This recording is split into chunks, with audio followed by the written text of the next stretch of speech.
Welcome. I had a chance to sit down with a great friend of mine and a phenomenal drummer, Mr. Grant Calvin Weston. But before we get into it, make sure to hit the red subscribe button and ring the notification bell so you know every time I upload a new video. Calvin has worked with some great artists such as Ornette Coleman and James Ulmer, as well as many, many others. So I'm not going to give you a whole long intro. Just sit back, relax, and check out Mr. Grant Calvin Weston. All right, ladies and gentlemen, welcome to Who's That Drummer? And on this episode, we have the incomparable Calvin Weston. Oh, that's deep. I'm with the doctor, professor here. Woo, Aubrey. Man, it is the interesting thing for those who may not understand the whole harmonic camp. Calvin and I have shared an artist, playing with an artist throughout a lot of our careers, both our careers. Yeah. But I am and have always been a fan of this guy long before I even went to New York City. It was like that. When this friend of mine got me a copy of Black Rock. Yeah, Black Rock. And it was over. After that, I was like, wow. That took me out, man.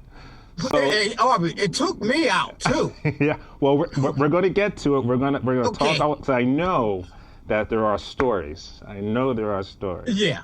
Absolutely. So, really, what I'm going to do is I'm going to reach way back, into your past and sort of walk the path of time forward to what you're up to now.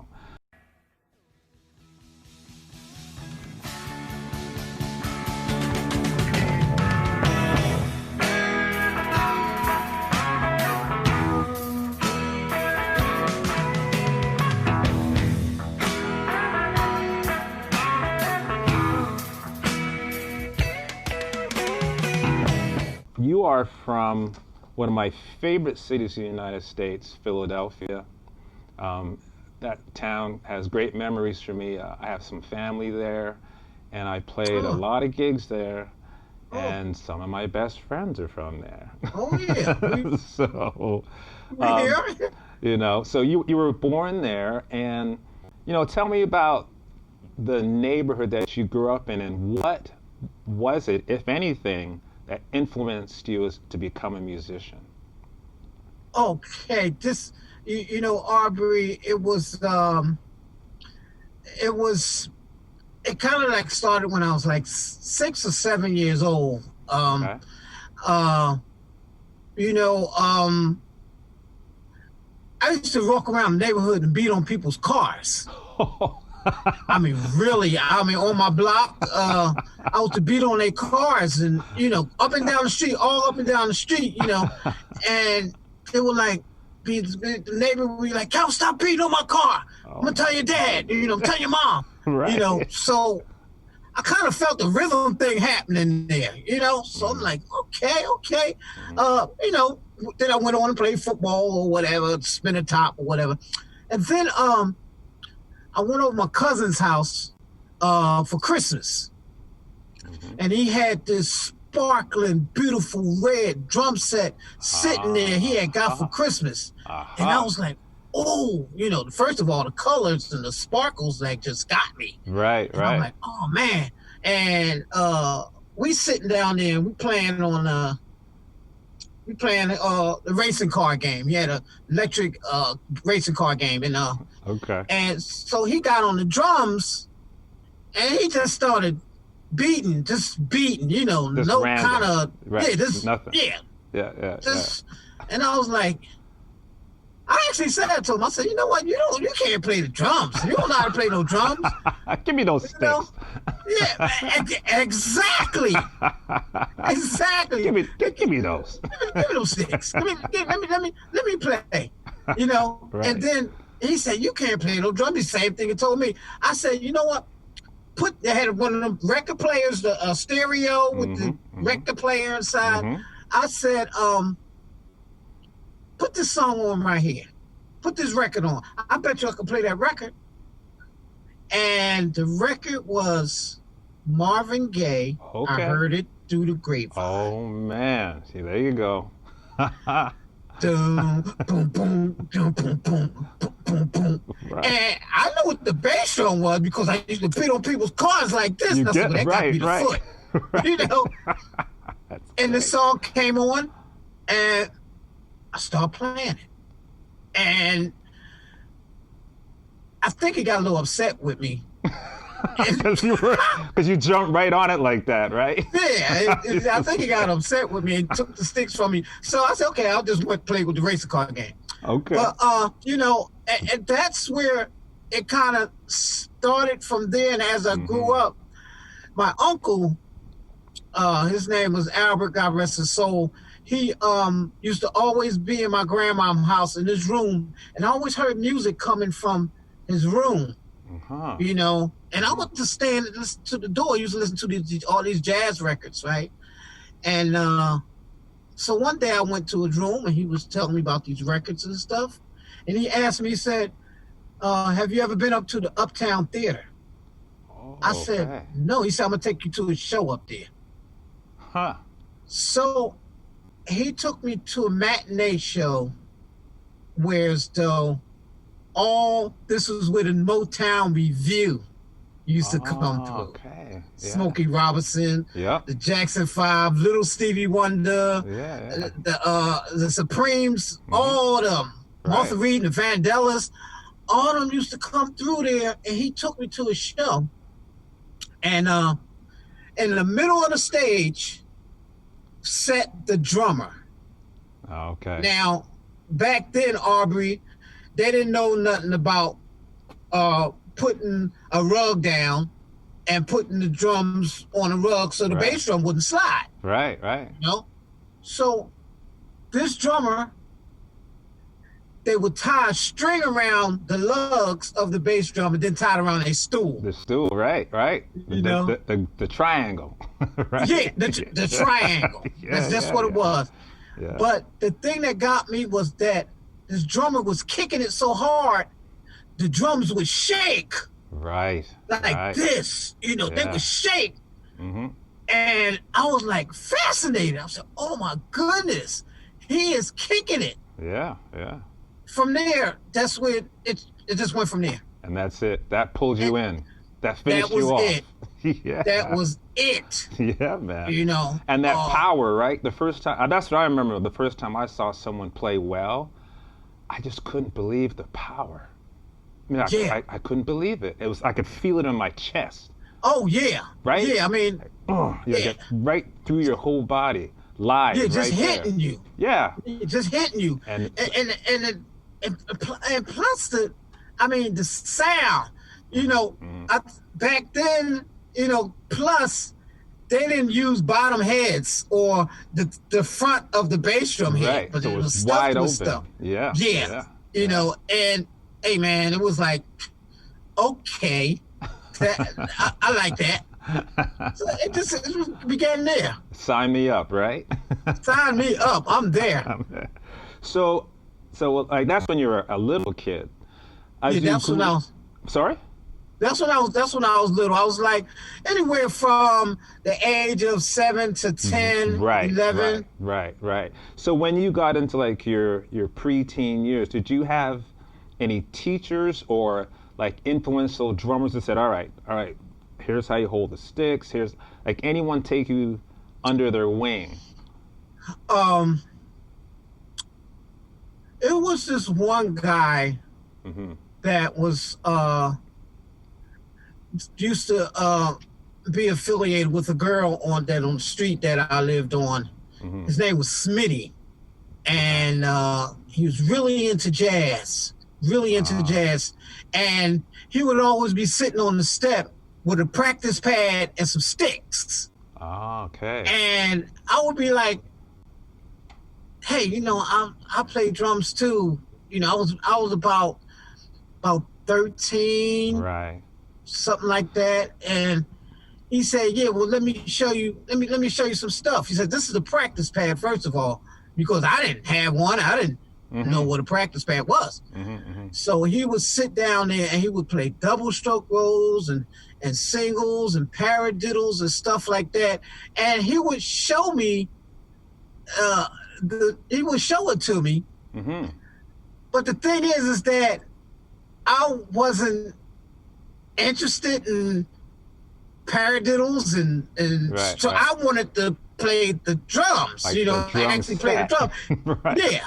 But he said to me, first of all, you just learn these three right here: the single stroke roll, the double stroke roll, and a paradiddle.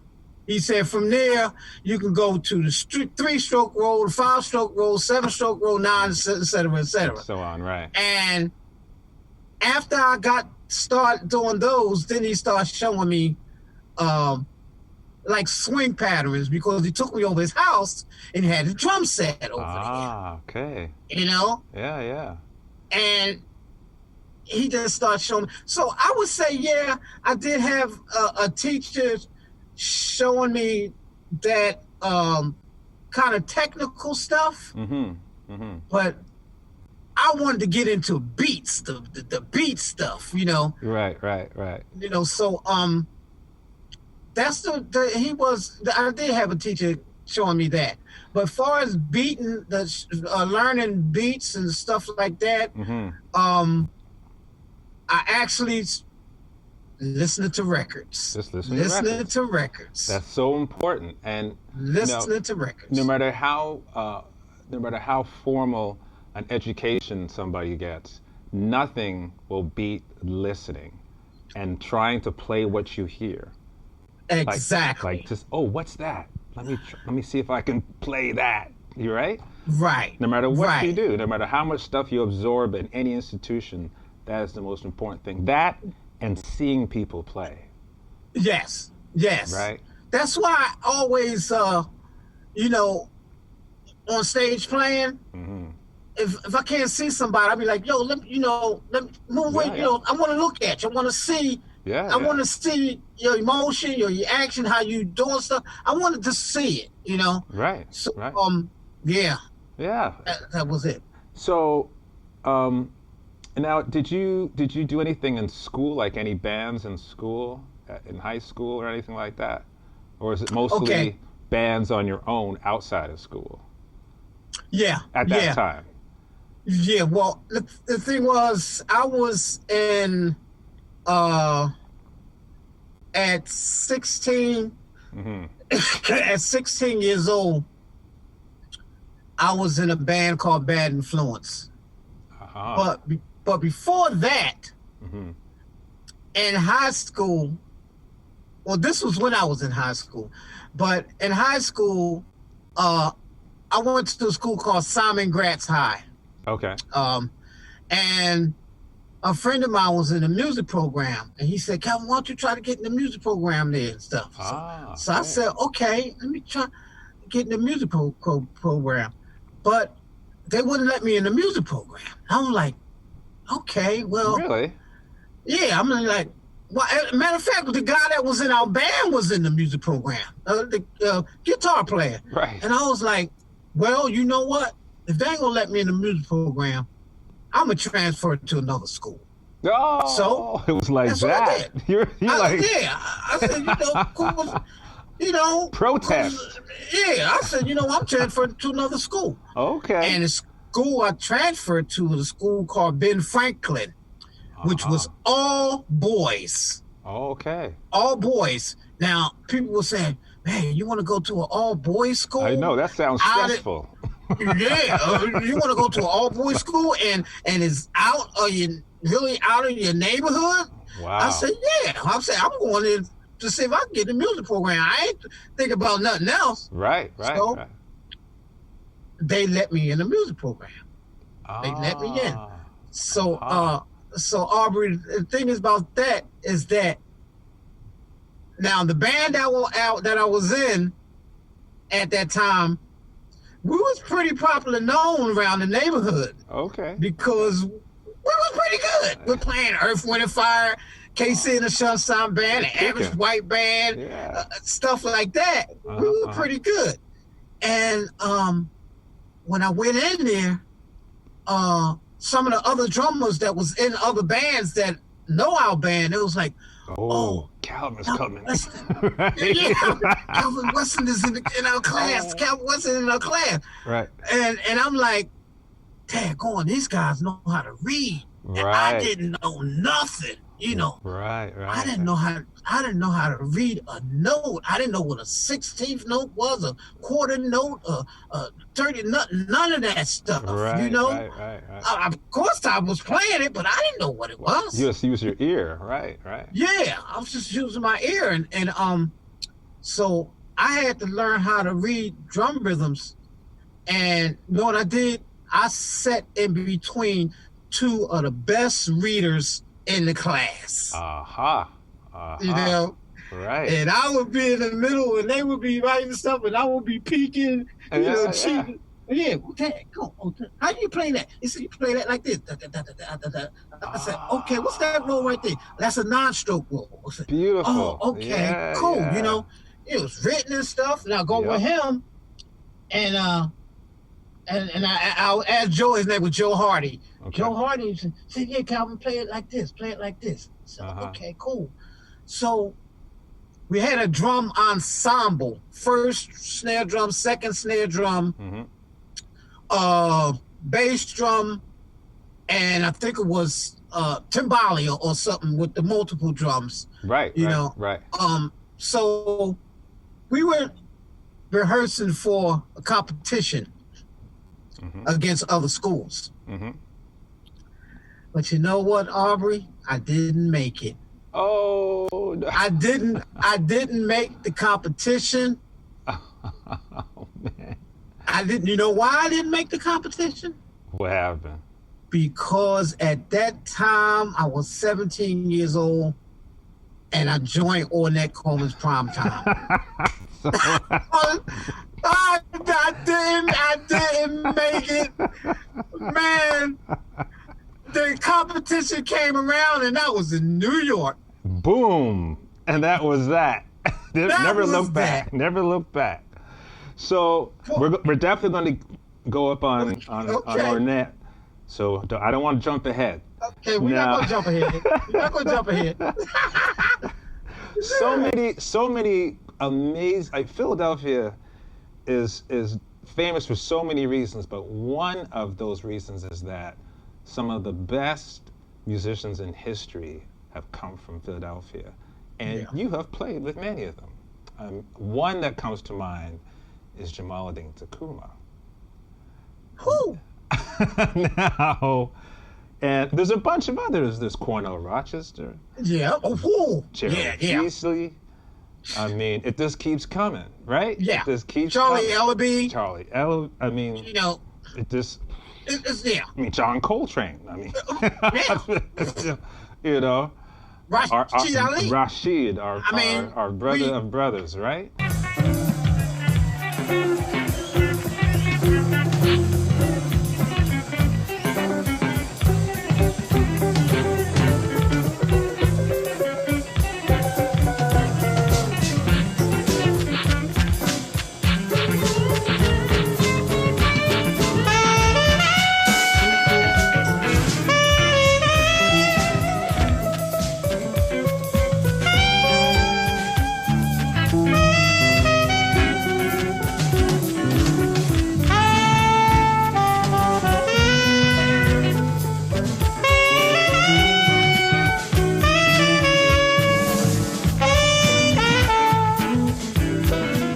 At this point now, you're about to join Ornette.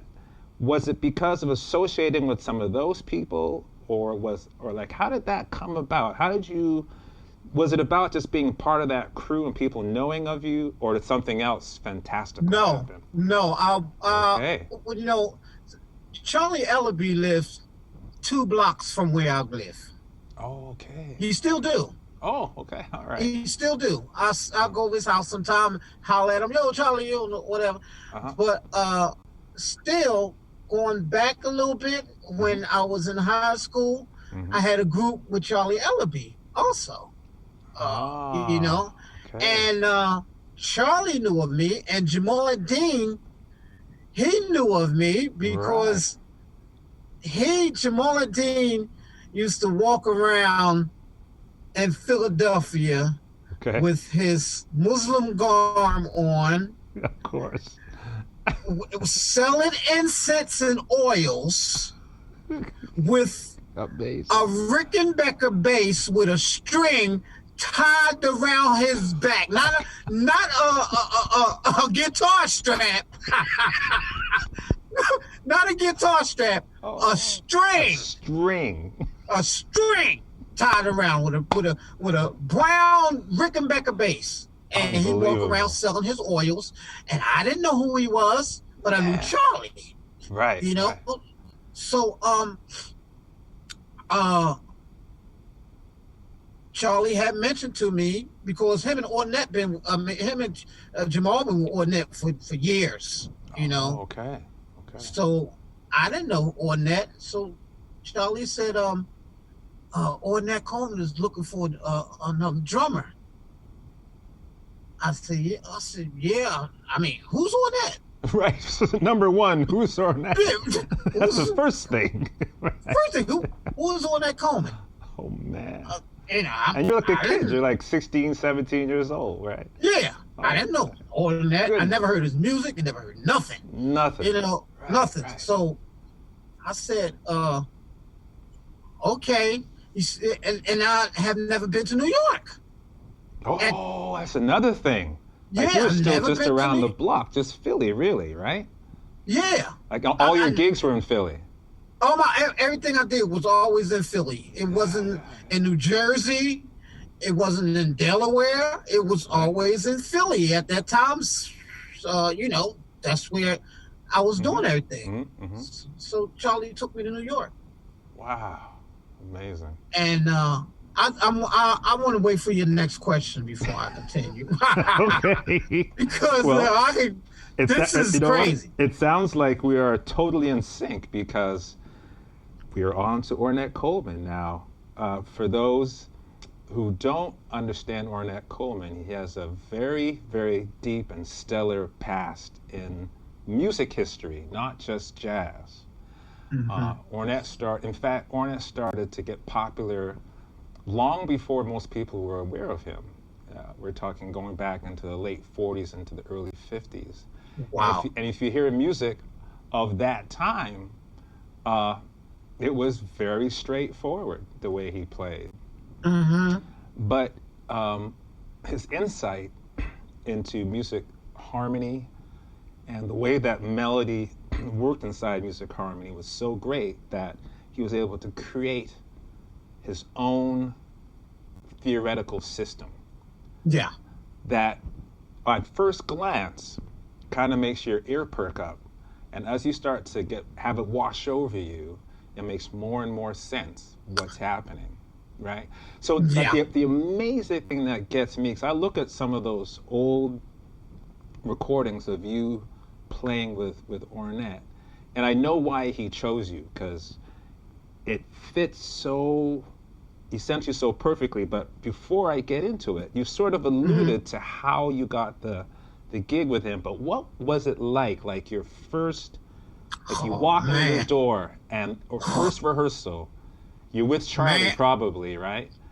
And describe that. You know what?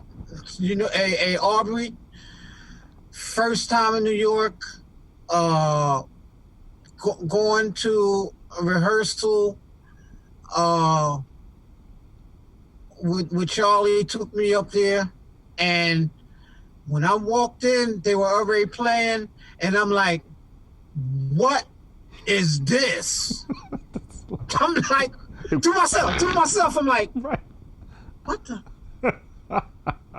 What am I? What am I going to What? do with this? Yeah, I'm like, this sounds like, just like somebody don't know how to play. It sound like my cousin. It sound like my cousin. Just you know, Donato. It's just Donato and then Donato and Shannon. Right, And right. Shannon Jackson right. playing at the same time, and they playing. I'm like, what? What is going on? But and I sat there, Mm-hmm. and they stopped, and Charlie said, Ornette, this is Calvin. This is Calvin, the drummer I was telling you about. And Aubrey, I'm telling you something. Uh-huh. God rest Ornette's soul, but I can talk just like Ornette. Okay. I said, it's great. Hey, Calvin, how you doing? How you doing? Yeah. How you doing, Calvin? Yeah, that's okay. That's okay. Right. Yeah. You know, it's like, okay. So they was playing, and Shannon was there, and Donato, and Vern Nix, and Jamal Dean, and Al McDowell. Oh yeah. You know, yeah, they yeah. and Charlie playing, and they playing, and I'm like, I don't know what. I'm saying to myself, I don't know what to do. So Ornette said, hey, Calvin, you want to come play for me? I said, yeah, yeah. Mm-hmm. Not knowing what to do at all. Right. So he pulled out a song. Okay, fellas, let's play song X. We're gonna play song X. And he count off. He did 1, 2, 3, 4. And everybody start playing. I'm looking around like, I'm like, what? And so, out of everything that was going on, Aubrey, 2 guitars screaming, bass player, Donato like this. Yeah. So, I started playing swing. I started playing jazz, like and out of everything that was going on, he heard me doing that. He stopped me. He said, "Stop." He said, "Calvin, this not jazz. This not bebop." Oh, okay. And so it begins. And yeah, or so it ends. It ends right there. I said, well, you know what? Ornette, let me just. I'm gonna sit down. I'm just gonna listen for the rest of the rehearsal. I was saying to myself, "Dang, go on." I mean, I'm probably not gonna get this gig. I mean, I'm 17 years old. I don't know what to do. So I said, Ornette. At the end of rehearsal, me and Charlie was going back to Philly. Mm-hmm. I said, Ornette, listen, could you give me a week and come back to the next rehearsal next Saturday or something? He said, yeah, okay, cool. Mm-hmm.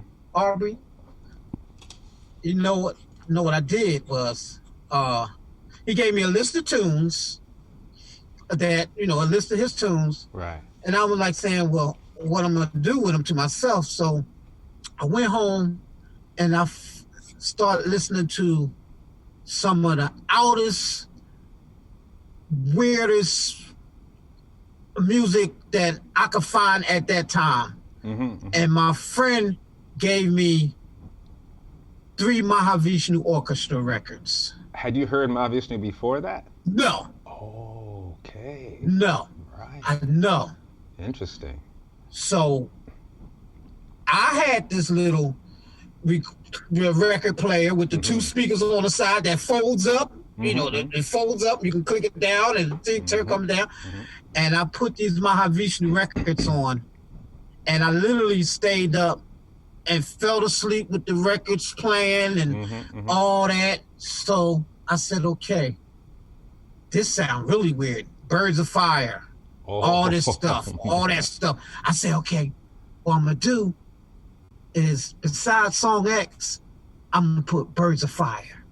Try to emulate Birds of Fire to his music, and so on and so forth. Of my Vishnu tunes next to Ornette tunes. This is brilliant. Oh, that's how. Okay. So I mean, I didn't know what else to do.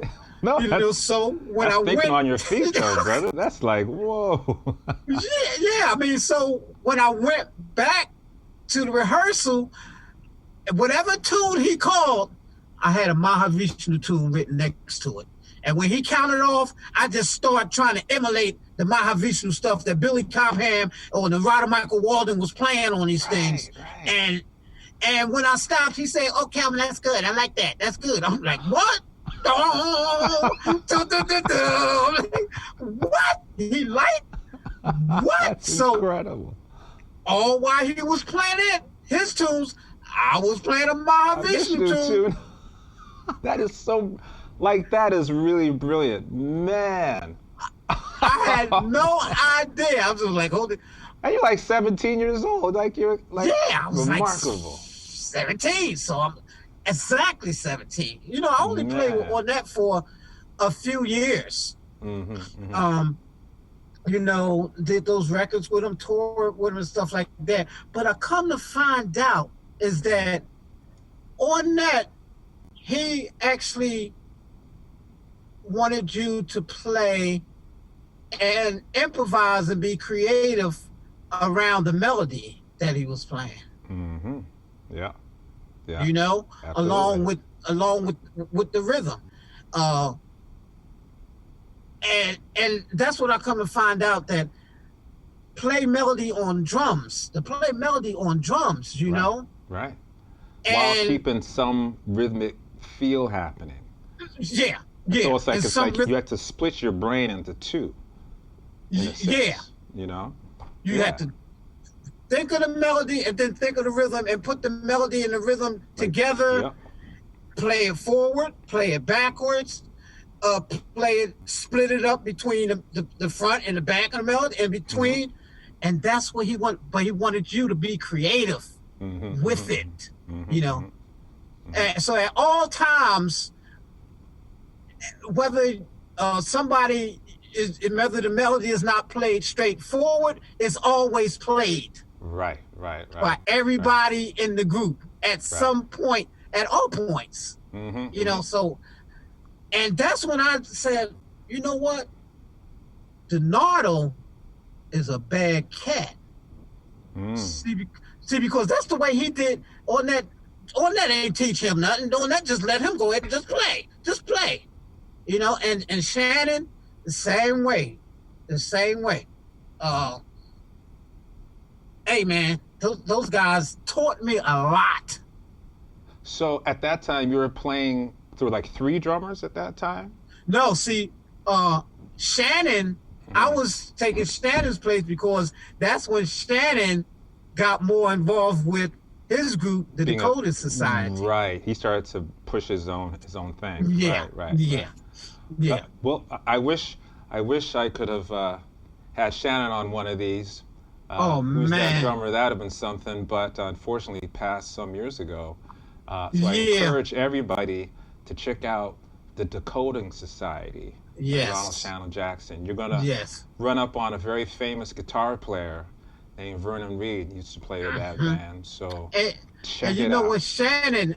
Excuse me for cutting you off, but Shannon, he had rack tom-toms this big. That's right.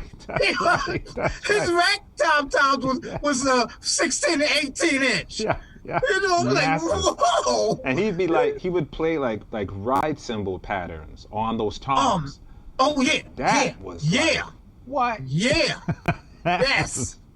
Man, the first time I saw him play, that was another story altogether.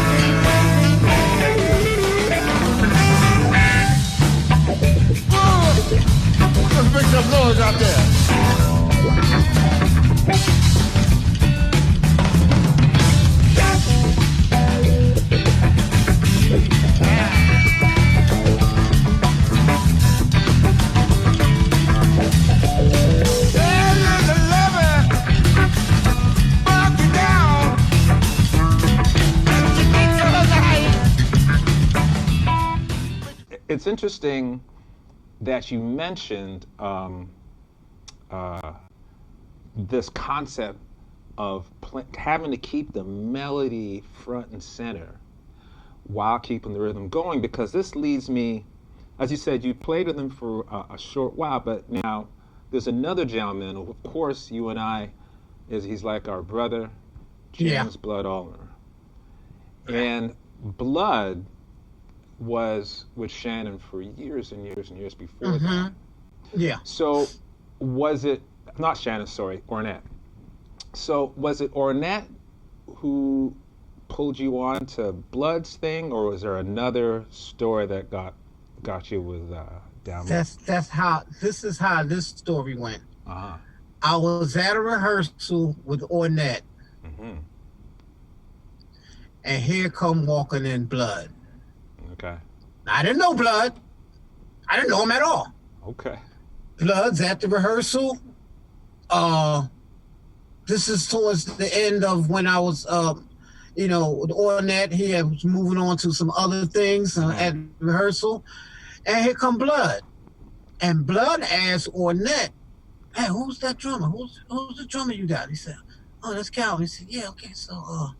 So Blood had asked Ornette for my number. And Blood called me, and I went up to Blood's house on Spring Street. We know it well.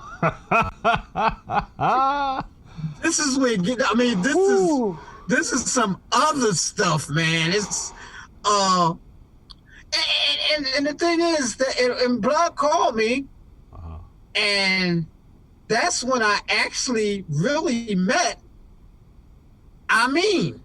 Oh, okay. So Amin was already with him at that Amin time. was already with him. Oh, but okay. Come to find out that when I was 17 or 18, Amin and them had a band that rehearsed right down the street from where we rehearsed. No, you're kidding. So, Yeah. and you didn't know this? Didn't know him. What? Didn't know him. Amazing. Amazing. So that's when I actually really met Amin. And when I really met Rashid Ali. Okay. Because you know they live right around the corner from each other. Right, you know? right. Yeah, I remember. Yeah.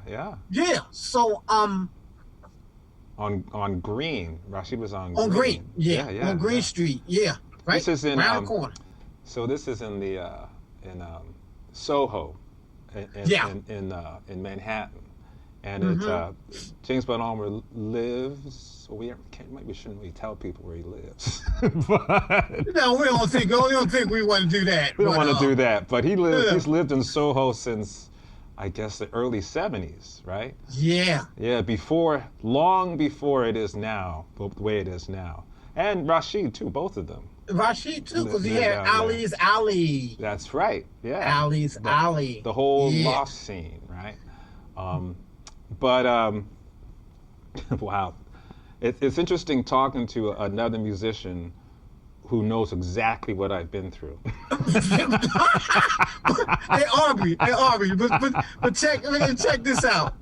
Have you ever been to James? Have you ever rehearsed in James Blood's dungeon? No, it was gone by then. Yeah, wow. It was gone by then. Yeah. Oh, downstairs, I heard. Downstairs, back. Yeah. That's where you went, right? To the dungeon. Yeah, we was in the dungeon. I was just talking to Amin. I talk to Amin Ali all the time. Oh, I bet. Yeah.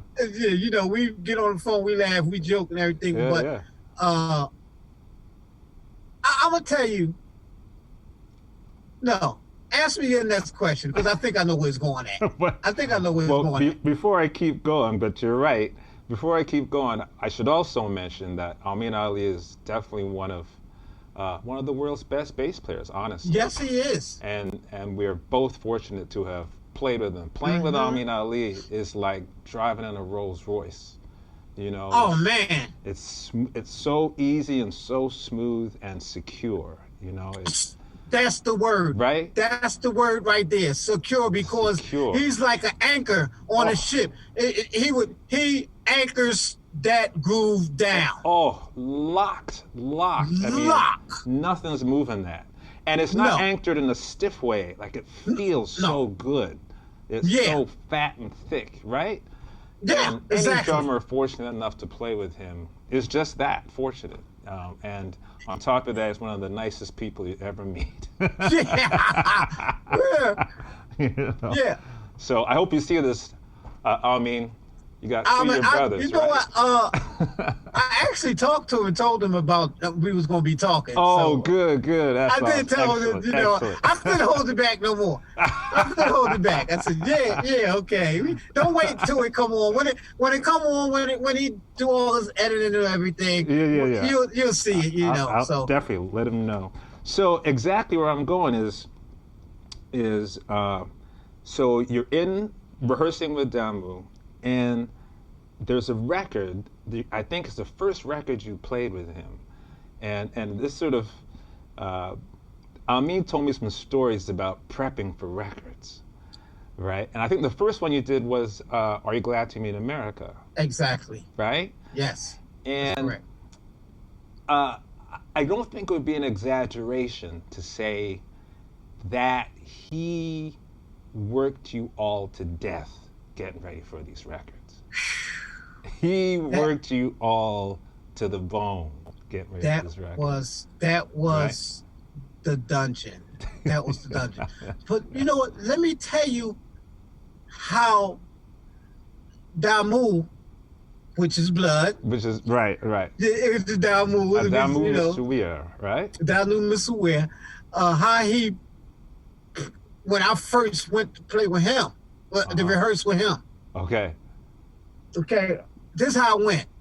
Go to the rehearsal, go through this little hallway, go through this wooden door at the dungeon. You're looking around. There's no windows. No windows in the dungeon. No, you know, no windows. I mean, how you supposed to breathe? A fan blowing, dust all around. Ain't no windows. So I sat down how the drum set. There it was. It was 2 rack toms, floor tom, snare, 2 cymbals. Okay. So Blood says, okay, first thing we're gonna do, and you see that snare drum? So yeah, he said, take that snare drum, sit it over there in that corner. I'm like, and so it begins. Oh my goodness. He said, take that snare drum, put it over in the corner. Put it in the corner. Stop, put it over there. All right. And he said, now, you got, see them 2 cymbals?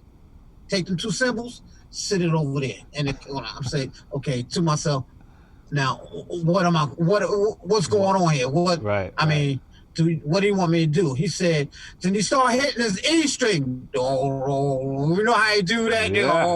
You know how you do it. You get the drone. The drone. Yep. He said, now, play to this.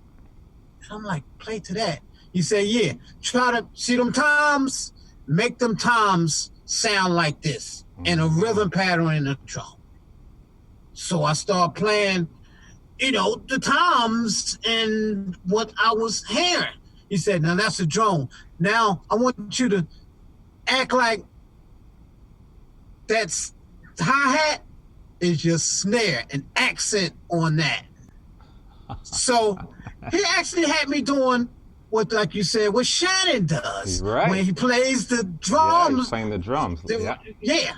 And accenting on the hi-hat. Yeah. With 4 on the floor. Yeah. Doom.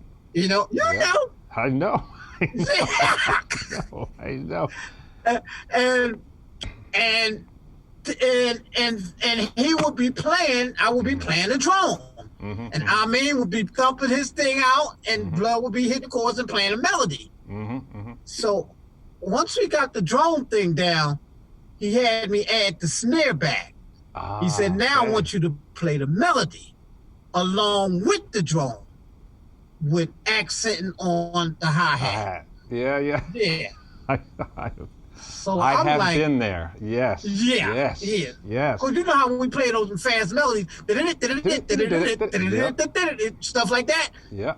that's how that went. And then he Amazing. let me add the cymbals, so Mhm. whew, It's like he stripped I ain't got it to explain no down. more. He stripped It's it taking me down. through. Yeah, it's hyping me up right now. I'm thinking that I'm in the dungeon right now. Woo, Because yeah. So the amazing thing with Blood is that it's so good to talk to a drummer about this because who's been through it, because he looks at drums not like they're drums. right, And that and right. he would do the same kind of things to me. Same thing. See, I don't want no cymbals. I don't want no or something like no backbeat, no snare Yeah, drummer, no toms. Or he will restrict you. And he says, "Listen, I don't know anything about drums, so yeah. that's the first thing he would say. What are you telling you? Yeah, I don't know nothing about drums, but take away, and the thing is, clearly he knows a lot about drums. You know what I mean? Yeah. Like his Right. ear, he knows exactly what he's looking for. It's like he finds a really capable drummer, and it's like he takes a paintbrush and paints, and kind of gets you to paint the colors he's hearing.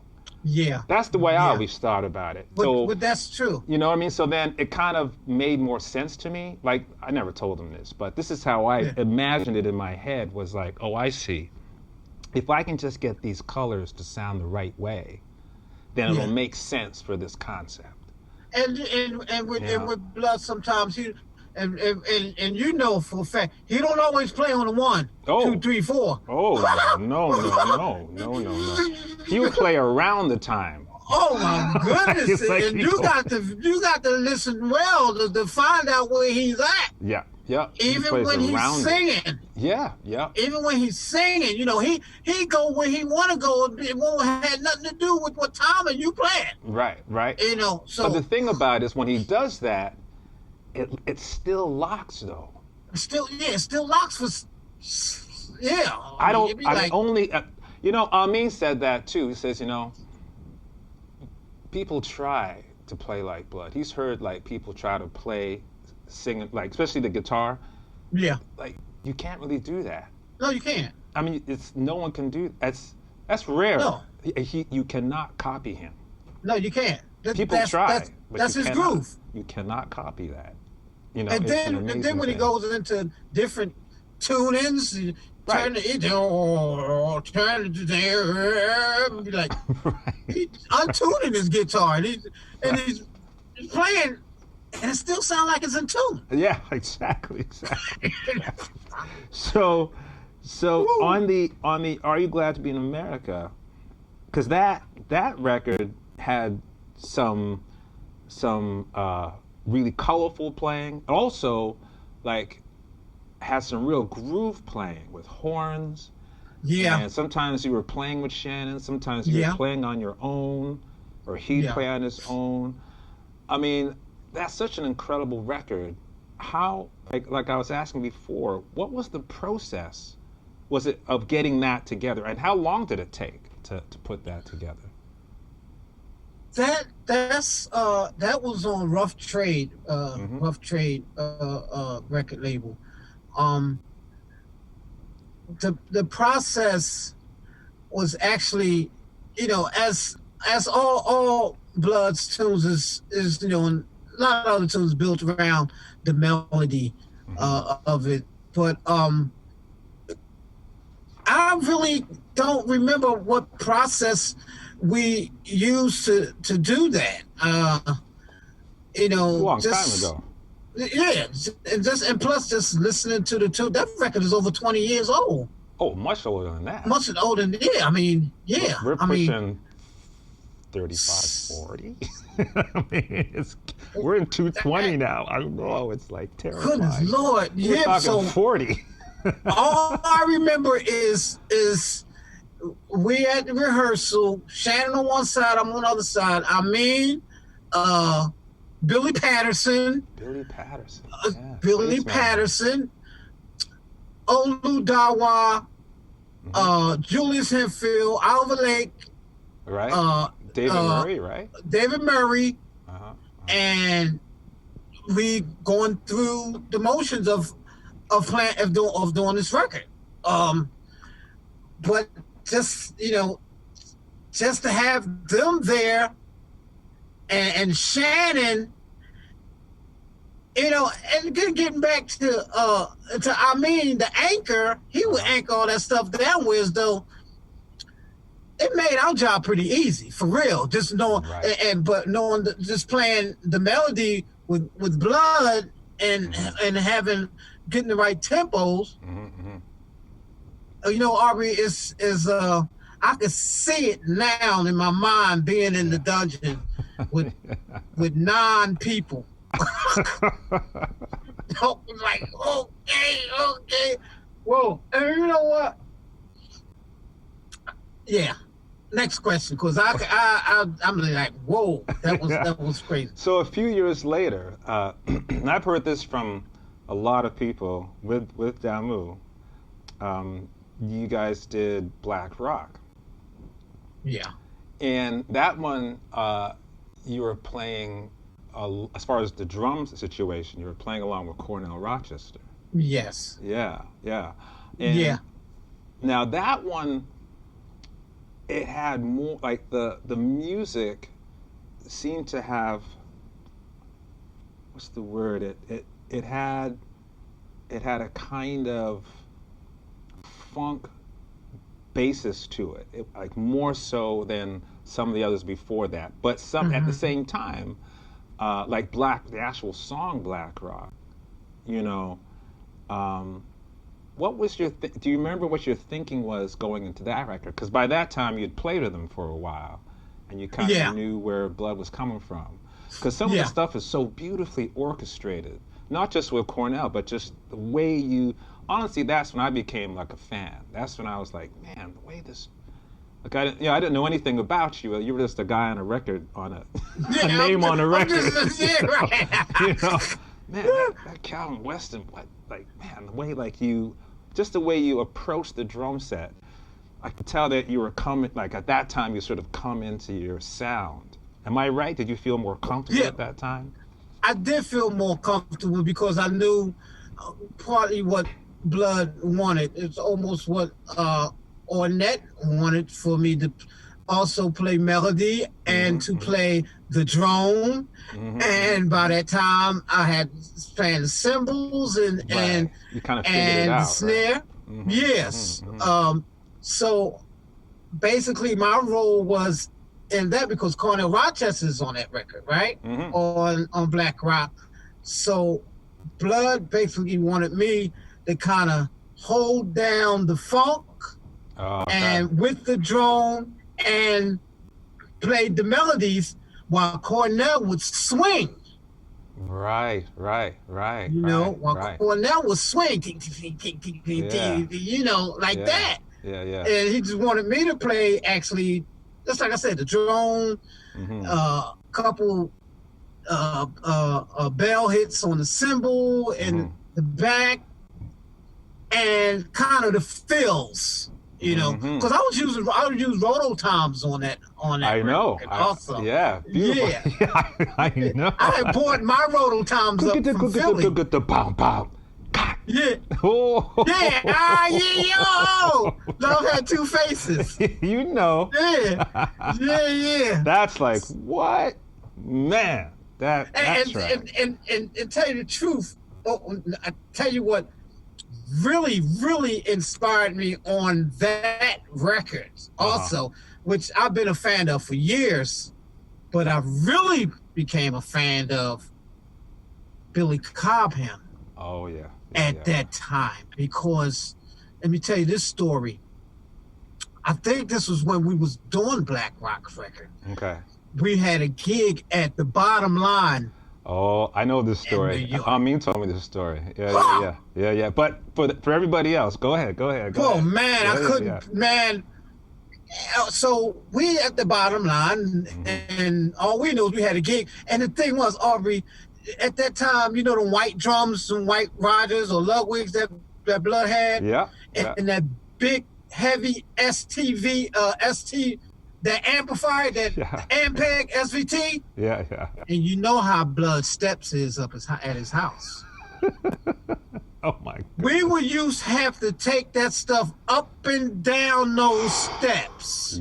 All the drums, his heavy twin amp, Fender twin, and that STB with the Ampeg amp up and down them steps every time we went out to a gig. Okay. Oh my God. So that's something else. But we at the bottom line, and we playing, right? Mm-hmm.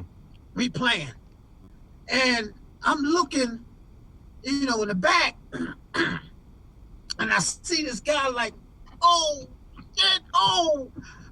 like going off, like losing it. Yeah, losing it, because we as a trio, we was just gone. We was gone, and we finished, and I go backstage, and who come walking back there? Billy Coleman. I'm like, hey, Aubrey, I'm literally standing there like this. I know the feeling. And I'm like, in my head, that's Billy Coleman. That's Billy Coleman. And Billy Coleman come up to me and shake my hand and say, yo, man, woo, y'all, man, you killing it, y'all killing it.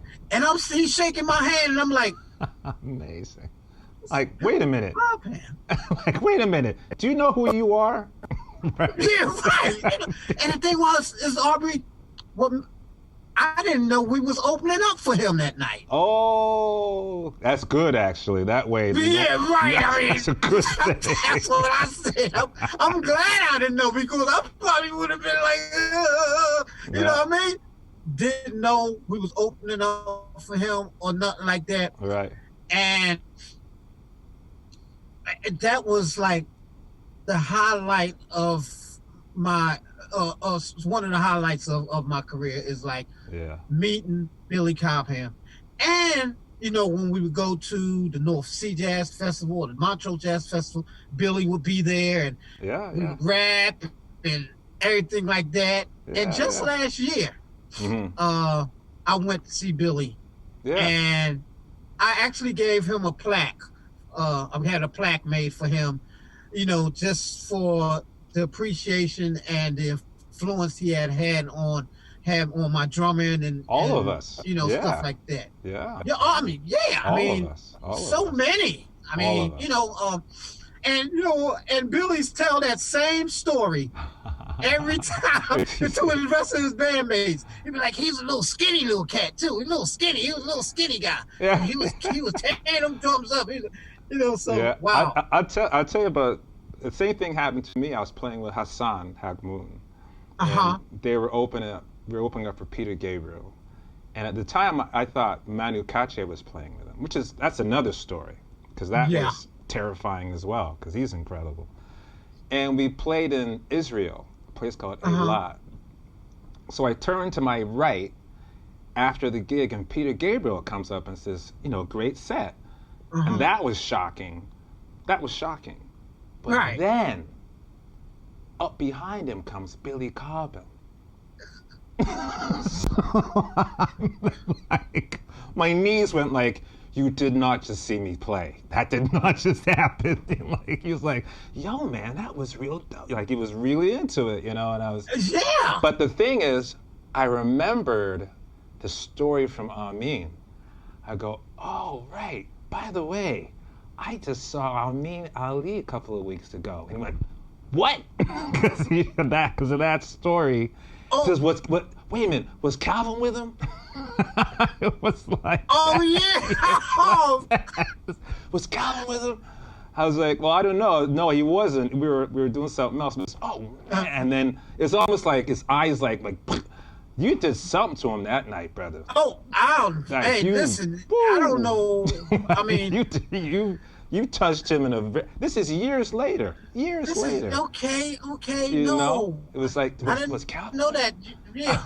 It was like man, Billy is such a. Those kind of cats, man. It's like, he's just amazing. Yeah. A spirit and And I mean, he gets. I mean, if he likes it. He likes it. Yeah, You know. yeah, for whatever And- reason, absolutely. Yeah. Right. If We it don't touches know. him, it touches him, and that's it.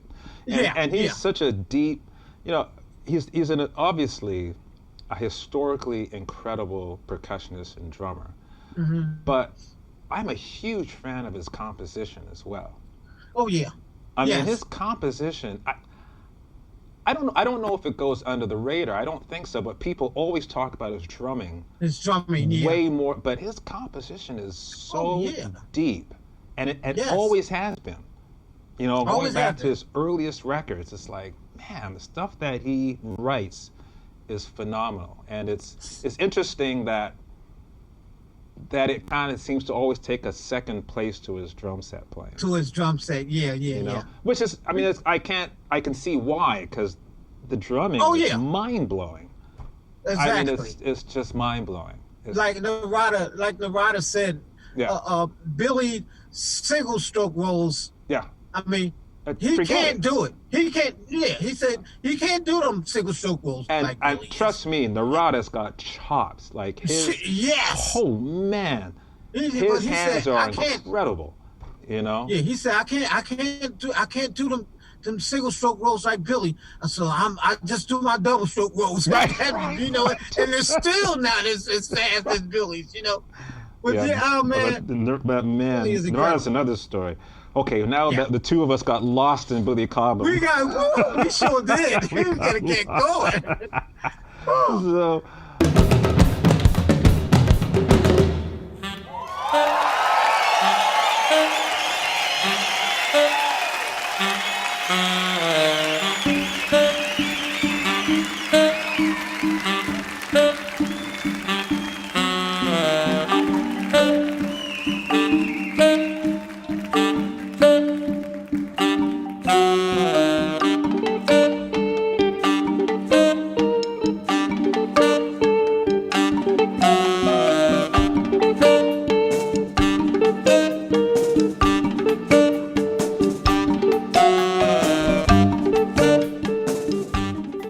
John Laurie and the Lounge Lizards. Oh, Yeah, that is another remarkable group that you play with. And you're playing. Now the thing is, you're playing.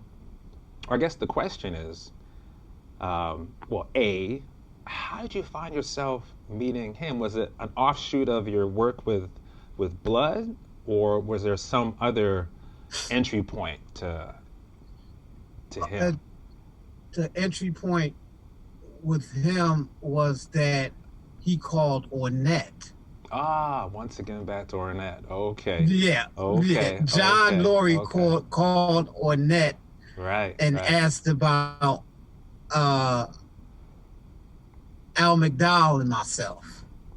Oh, okay. Because okay. me and Al McDowell Right. got in the Lounge Lizards at the same time. Okay.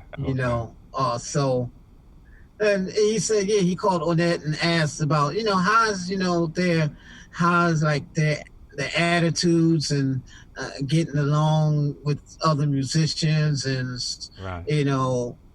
They asked nothing about our playing or nothing like just that. you. That's interesting.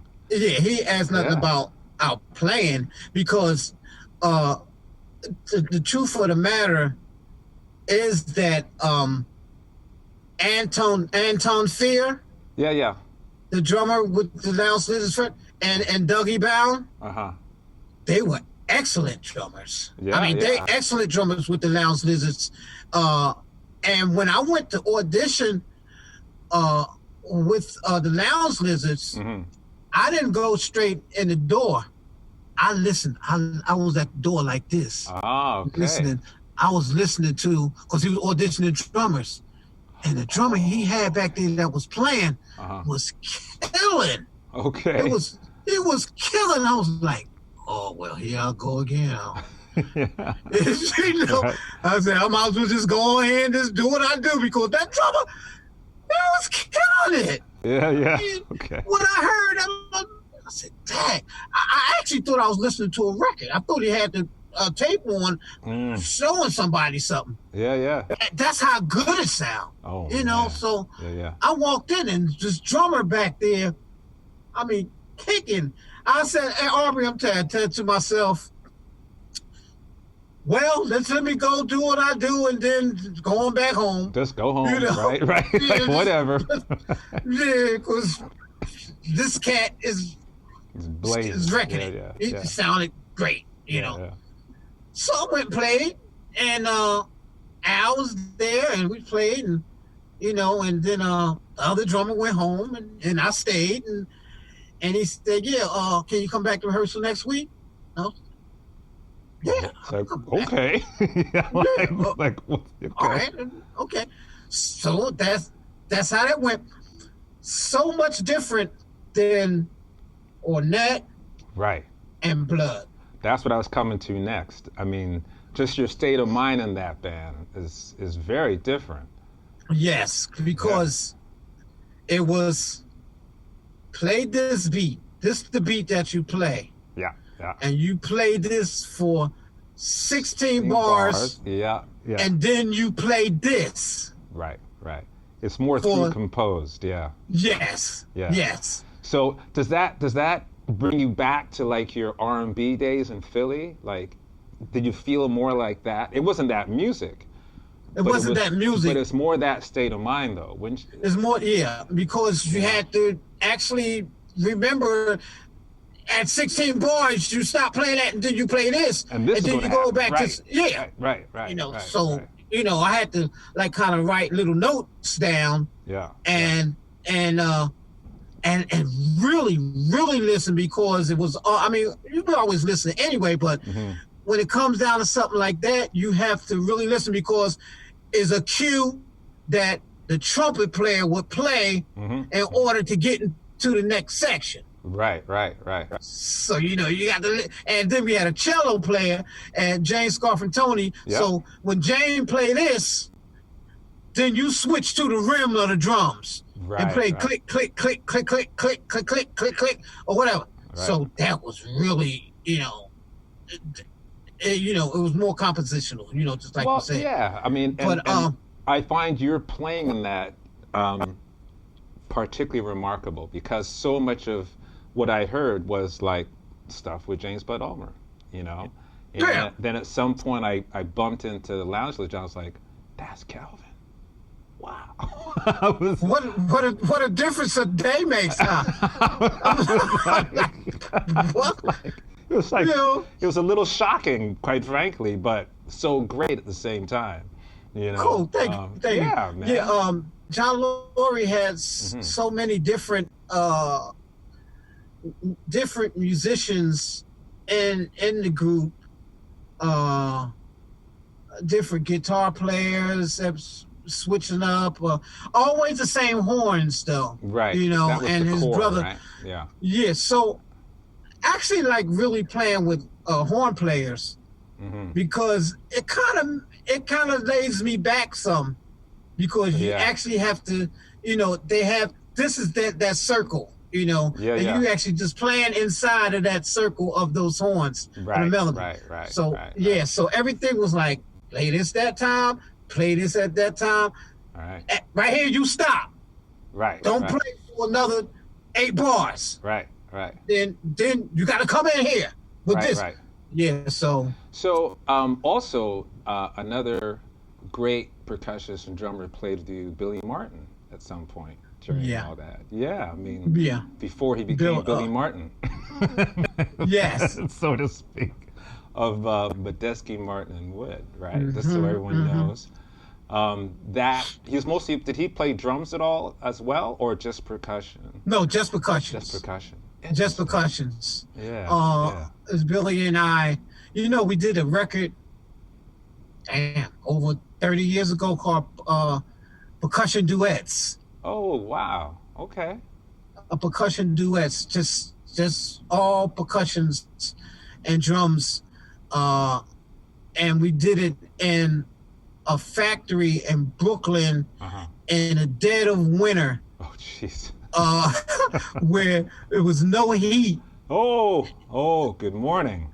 Oh. It was no heat. It was wintertime. So it's And like seeing your breath, right? yeah.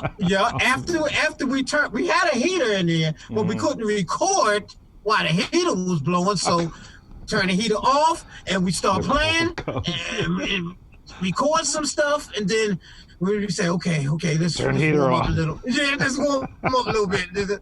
Yeah, so Billy Martin, another great groover, drummer, percussionist with Martin Nadesky and Wood. Yeah. And we had a good time with the Downs Lizards. And what was that duo record called? Do you Percussion duets. Oh, just percussion duets. Yeah. How easy is that to find? You can still find it. Oh, good. So everyone you can still find it on Amazon. Oh, beautiful. Like that. So look for that. I'm gonna look for it. Because it's a black cover with, Billy, he did this drum writing type thing that he created with X's and dots. Yes, I'm aware of that. Yeah. You're aware of that? I thought it was just, he draws art too. I just doing art. I don't know. Yeah, it's the whole thing he put together. Yeah. That's amazing. So I'm gonna look out for that. Percussion duets.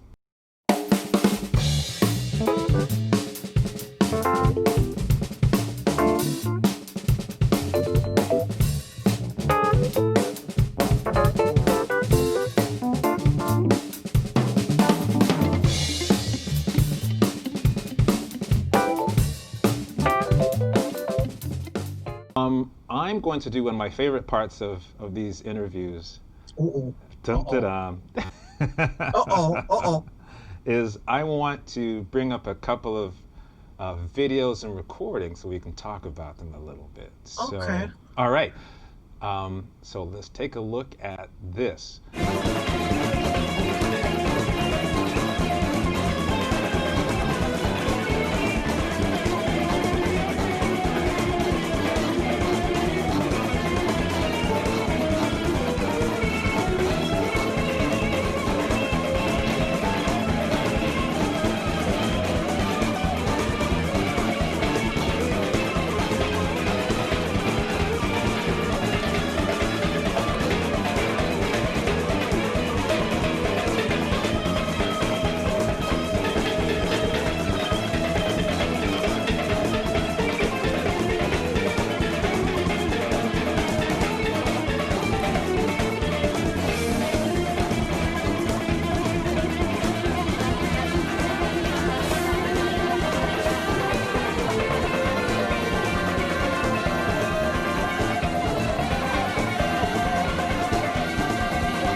Wow.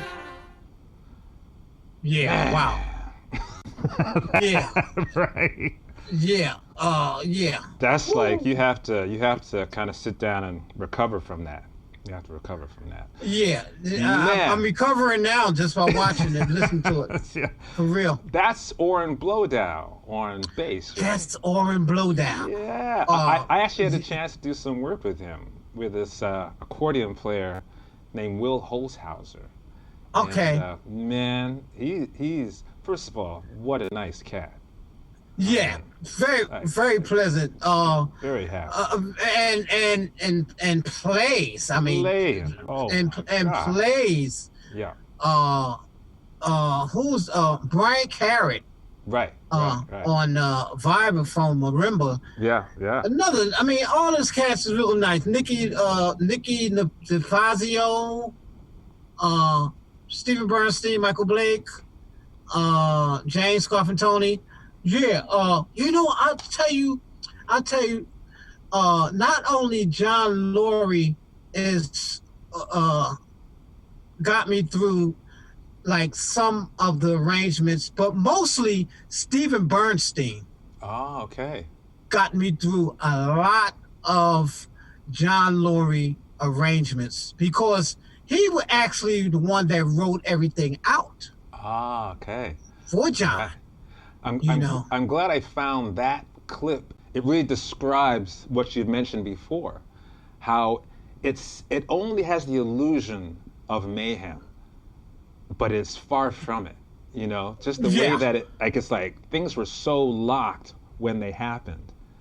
Yes. Like it snaps you out of it, and also just the vibe is so strong. I mean, that's a particularly aggressive part, but if you get a chance to see that whole tape, you can see all the different nuances and colors that it goes takes through. you on. Yeah, it's really something. And as you see, it's always. This is one of those points where you have to look at what everybody is doing, because as you see, Nicky, he at the end of his thing, and we looking, he go, everybody stop. Boom, right, yep. And dead on, like wham. Right. Yep. I mean, because if you dead playing with your eyes closed, you can't see that. Right. You don't know where it's going to come. Right. Right. And then he come back in, stop again. Yeah. Yeah. So I want to start with that just because we had just finished talking about it, so I thought I'd jump right in. So the next thing I want to pull up is actually going further back.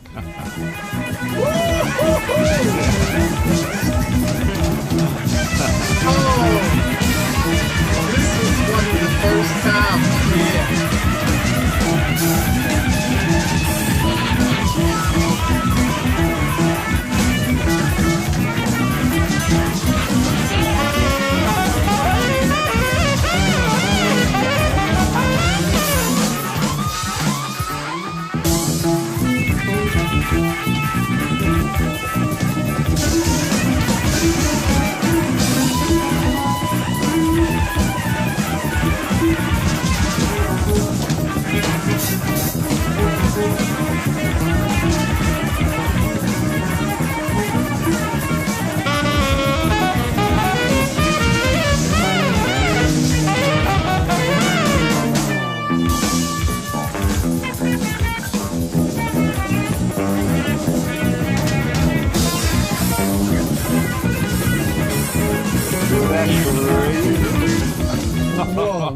So this is you're like a kid here. You're like 17 years old out there. Yeah, 17. And Aubrey, the thing is that 17, 18, and during that time, I started playing with Blood when I was 19. So like right after. Right after. Boom. Yeah. Yeah, and that I had on gloves, a spaceman sweatsuit. Amazing. Woo! The symbol tilted all the way like this. Like Alphonse Mouzon, right? Like yeah, symbol, all like that. And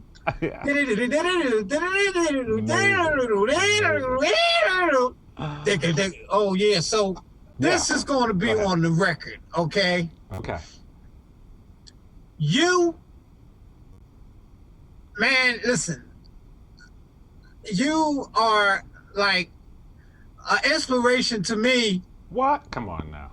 No, you are, man. You're an inspiration to me because I mean, you was got with Blood. After I did doing the album, y'all nominated for Grammy. Oh yeah, the blues record. Yeah. The blues record. Yeah, you on that. Yeah, I'm on that. But I had done a bunch before that though. But yeah, I know a bunch before that. Yeah. And you had got with Blood probably right after while I was with the Lounge Lizards. It was, early 90s. Yeah. Yeah, while I was with the Lounge Lizards. Yeah. And when I heard what you was doing with Blood and taking his stuff, you was locking it. You was locking it. And I was like, man, this cat Aubrey, he's killing it. He's killed it. And then the fact that you are an educator, you know, you're doing your online lessons, you have degrees in music, and you know, you can read all this stuff, and it's just, man, I thank you. I appreciate you. I appreciate you because, like I said, I've been a fan long before I knew you. And when I seen the thing that you did on Narada. Oh, Narada's thing, yeah. I was like, what? Yeah. Because I've been listening to that stuff from way back. You know. Me too. And then when I seen you doing it, I was like, how the hell did he do that? I mean, it sound just, I asked you about this. Remember, I asked you about this. And it was spot on. Spot on. So I said, you know what? I'm just going to do my little video and put my little sound thing. I can't, what he doing, you know what? Listen, because you know what, say, the thing is that I learned something from Narada that he had said, he said, to only be in competition with yourself. That's right. That's right. It's not Don't about be the in other competition with nobody else. No. Just because you can't do something that somebody else does, that's okay. That's their groove. Right, right. So only be in competition with yourself. Exactly that. And you know, so because the things that, like I said, I was a fan because of you have a really organic and warm way of approaching music in general. Because I've been going through a lot of your stuff for the last week or so, just reaching for different things. And that's one thing that, you know, it's kind of, you can't copy it. You're one of those people as well. Yeah. It comes from a very deep, deep place. You know what I mean? Actually, right now, Aubrey, I can't copy myself. Well, back then, I can't copy it. I just can't. Even though I played it, I can't copy that again. I just can't. I mean, you know, it's another time. Going through the drone stuff and that's another time. Accent on a hi-hat. No, listen. So speaking of back in the day. Check this out. Let's see. Go ahead. Everybody moving and grooving up. Oh, go ahead. Jazz is the teacher, the funk is the preacher. Tell it for me. Ooh, jazz is the teacher, and funk is the preacher. Tell it for me. That is that's what we got. That's that. Oh man. So you were playing this. You came up with this really nice bell pattern. You know, very paradiddle like. Yes. Very, very paradiddle between the feet and the snare drum. You know, and is that something that you just came up with, or is that something that slowly came together because of Blood's instruction? Well, it actually came from off of the bass. It actually came off of Amin's bass line. You know. Okay. So if you listen to his bass line sounds kind of like a paradiddle. Yeah, absolutely. So that's what, you know, I said, well, I'm just gonna play ding ding ding ding ding ding ding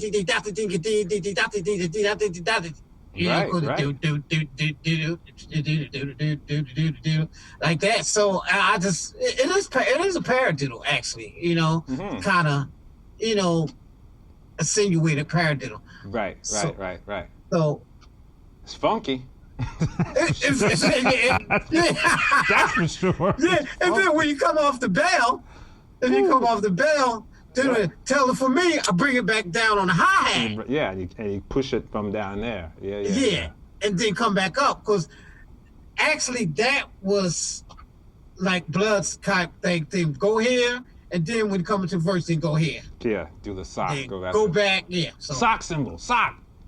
Sock. Yeah, yo, God, Lord. Look at sock. Sock. Yeah, look at sock. Sock symbol. Sock. Yeah, you got it. Oh, you're doing good, Aubrey. You're doing good. You're starting to feel the sock now. Yeah, it's good. Yeah. Oh my goodness, you got him. You've been there. You've been there. I talked to Blood the other night, man. Yeah, I talked to Blood the other night. Yeah. I talked to him a couple weeks ago. He's doing good. He's hanging in there. Yeah, he's doing good. What's it, 81, 82 now? Unbelievable. And he's just hitting. I'm writing. It's beautiful, you know. Here's the next one. Okay. Oh. I love this one. I'm a fan.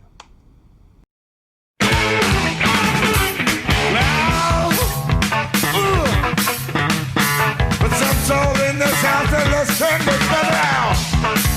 Let's go. Soul in this house and turn this brother out.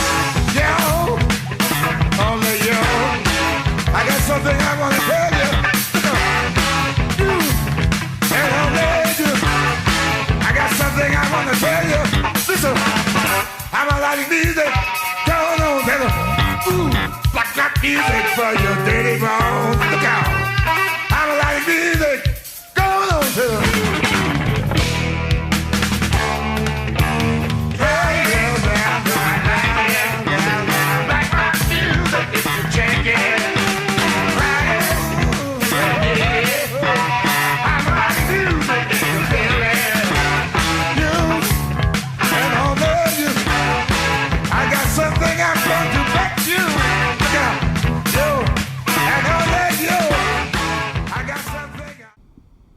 So that's black rock. That's black rock. And that one, you're playing this. Again, it seems like you're playing off the bass line, right? Yeah. On that one, and that backbeat, boom, boom, do that. That whole, is that kind of how that was inspired from Amin's bass once again? Yeah.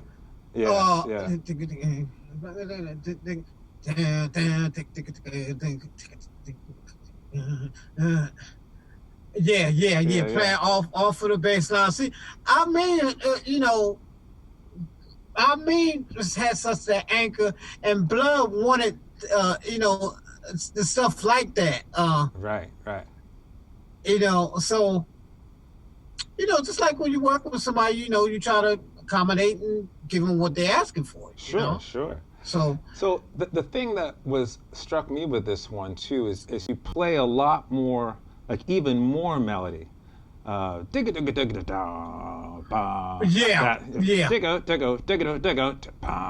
all that snare drum stuff. That's just straight practicing the melody.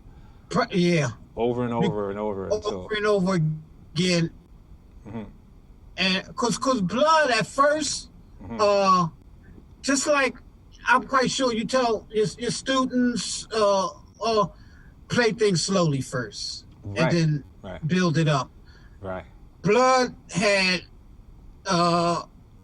we had played things slowly first. Da da da da da da da da da da ba ba ba, and we used to do that just over and over again, and over again, and then when it's time to speed it up, he said, "Okay, let's speed it."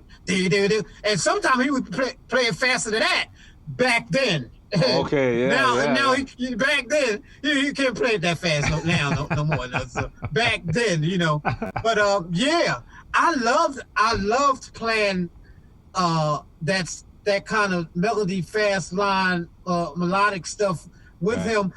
Actually, I think that is something that at the time Billy Cobham was liking too, that we was spot on all those melodies and hits like that. You know what I mean? They were locked. Yeah. So it was locked in because we rehearsed it I mean, rehearsed it so much, More So benefit of the dungeon, huh?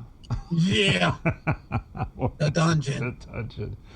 So I want to move forward in our recordings to this one.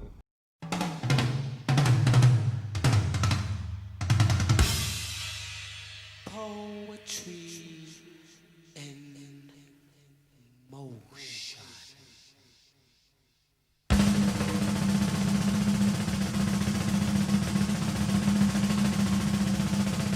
See the light just coming.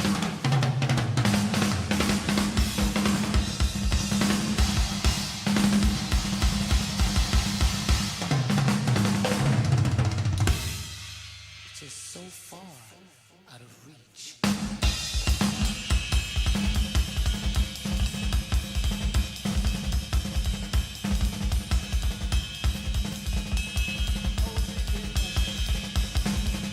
See the light that's coming.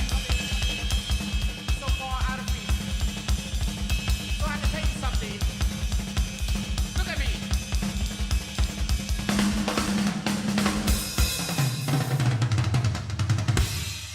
Poetry in motion. Dance romance. Dance romance, and that came on just from us being on tour in Europe, Hmm. and that's when Frank Kleinsmith, Yeah, I know Frank. Frank very well. you know Frank I know Kleinsmith Frank and very Gabby, well. Yeah. In and Out Records, In and Out Records. Frank was our roadie for a Yeah. long time, Yeah.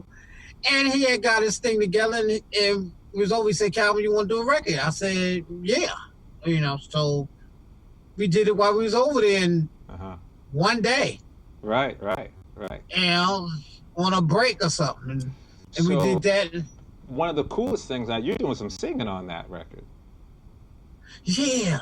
Yeah. That's of note, and you're singing your ass off, man. Man, you know what, Army, Really, it's man? like, Wow. man, you know what, people, I'll tell you, I love to sing. I just don't do it a lot, and Yeah. people kind of jumped on me about it a little bit too. No, they did say, "Calvin, you need to sing more." Yeah. That's why they jumped on me. You need to sing more, man. You need to sing more. And So what happened? I just like on. playing double stroke rolls. I guess it's I just playing the drum. I guess I sing on my other album too. My other CD, Play Out Loud. Play Out Loud. That's right. Yep. I do sing some on that one too. I dedicated a song to my son that had passed away. Yeah. Man. So I kind of dedicated that song to him. It's called "I Miss You." Mhm. So, and then on Dance Romance, Planetary Citizen, He which sang a I bunch kind of of stole tunes. from Mahavishnu. Bush. And Blood and I and Faustina Dixon sang this as a trio. Oh, okay. What's the name of that one? Oh, I Can Tell. I Can It's Tell. called I That's Can right. Tell. That's right. Yeah, with Yeah. Faustina Dixon Yeah. and Blood singing a verse, and we trading off verses. That's amazing stuff. I have a couple more here. Mm-hmm. So this one is off of a record called Nasira. Now, Nasira. Nasira is interesting Oh, really? because, let me just play it first.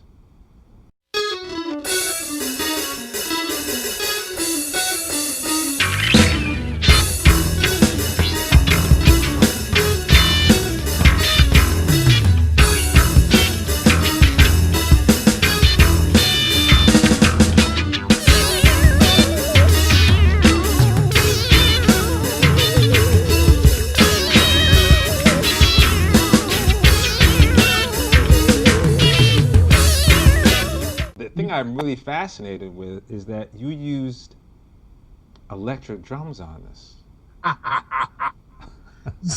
You know what happened? I actually did use.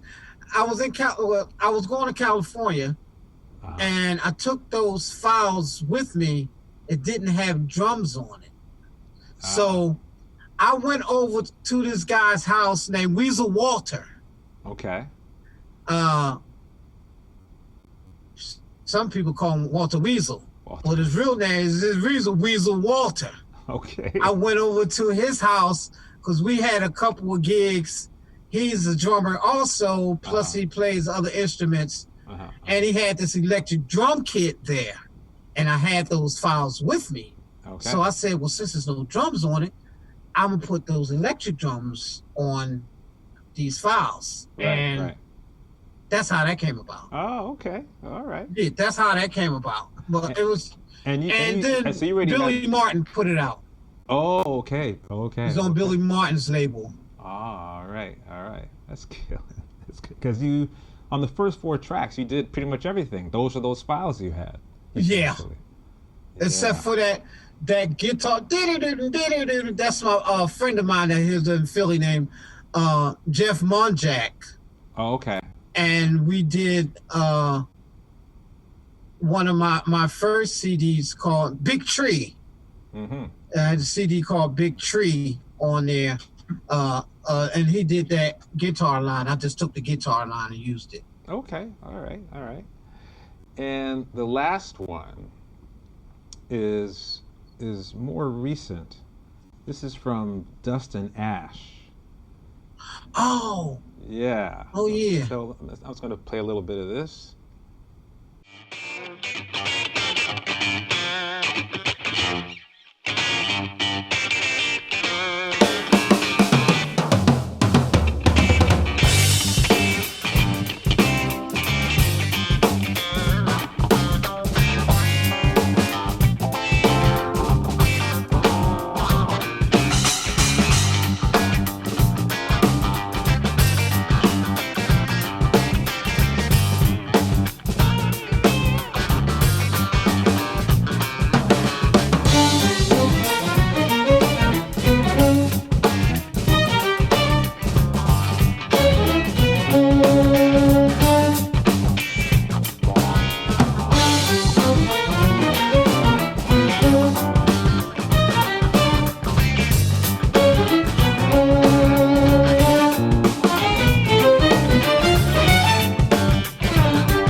Yeah, that one, I just wanted to ask you, so you've got some strings on there that play a lot of the melodies throughout the whole record. I just bought that record yesterday. I had to check that out. That's like beautiful arrangements. Are they your arrangements or? Actually, first of all, bass, drums, bass,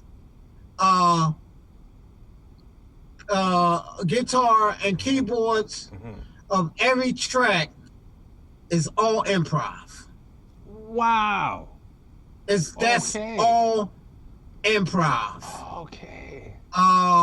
Except for the first tune is a tune written by myself, the guitar player, and another guitar player. We been had that tune long ago with the melody.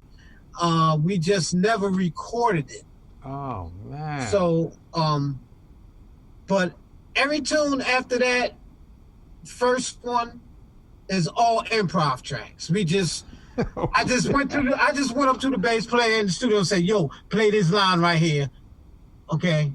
And piano player, you just play what you're gonna play, and I'm gonna play this. And incredible. Roll it and push the button. Let's play. Roll. Because Incarnate, that last song, is in 9, and then the melody that comes in with the I was like, man, that's so gorgeous the way that was put, and you're playing on it.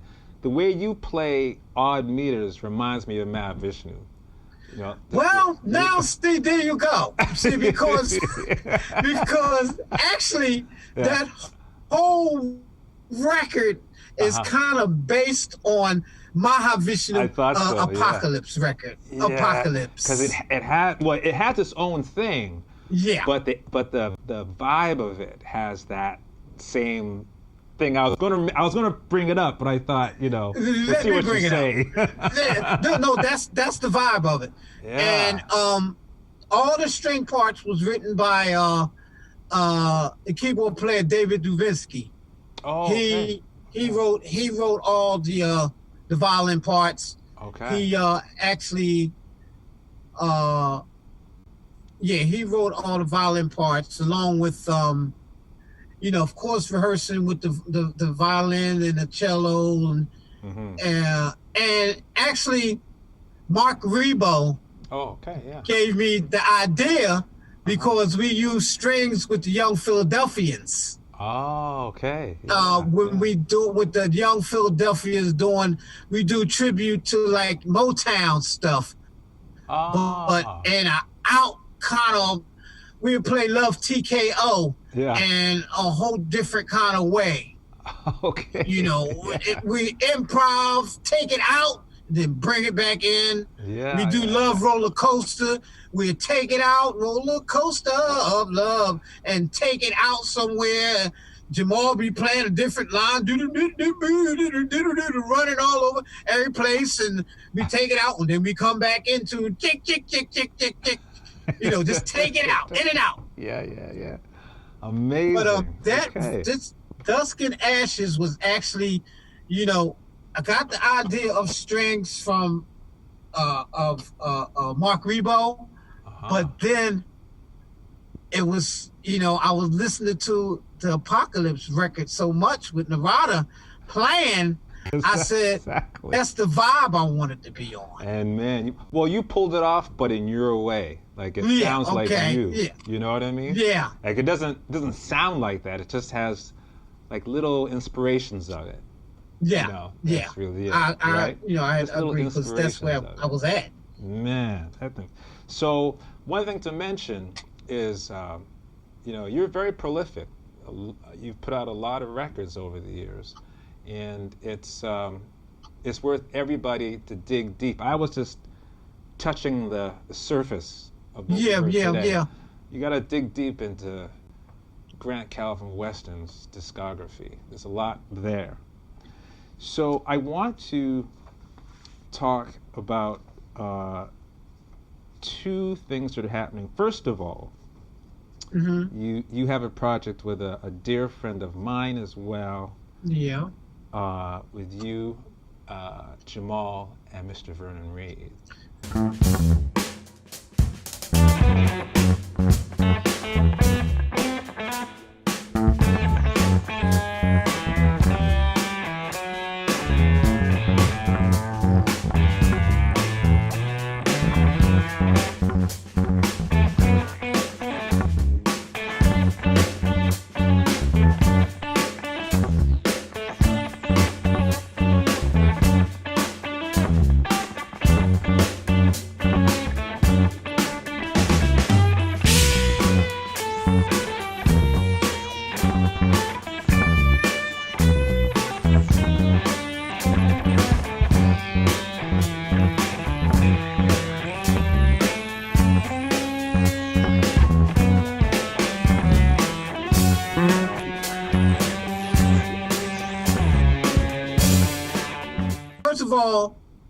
We did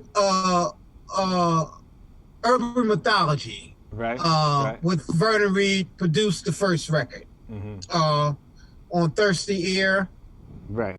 Then Jamal did the second one, produced the second one called Bon Vivant, Right. that we recorded here in Philly. So the thing was is that all three of us produced a record. Mm-hmm. So it took me a while, you know, but I had got my Tascam 1680 and my speakers and got my drums mic'd and got my Adele put on my computer. And this is when I start, because I was asking you about it. You remember I was asking you about it? I do remember that, yeah. Yeah, so because I have never done it for real like this. I always was recording on a Zoom H2N through a 12-channel mixer, you know, and tell you what happened. Let me tell you what happened.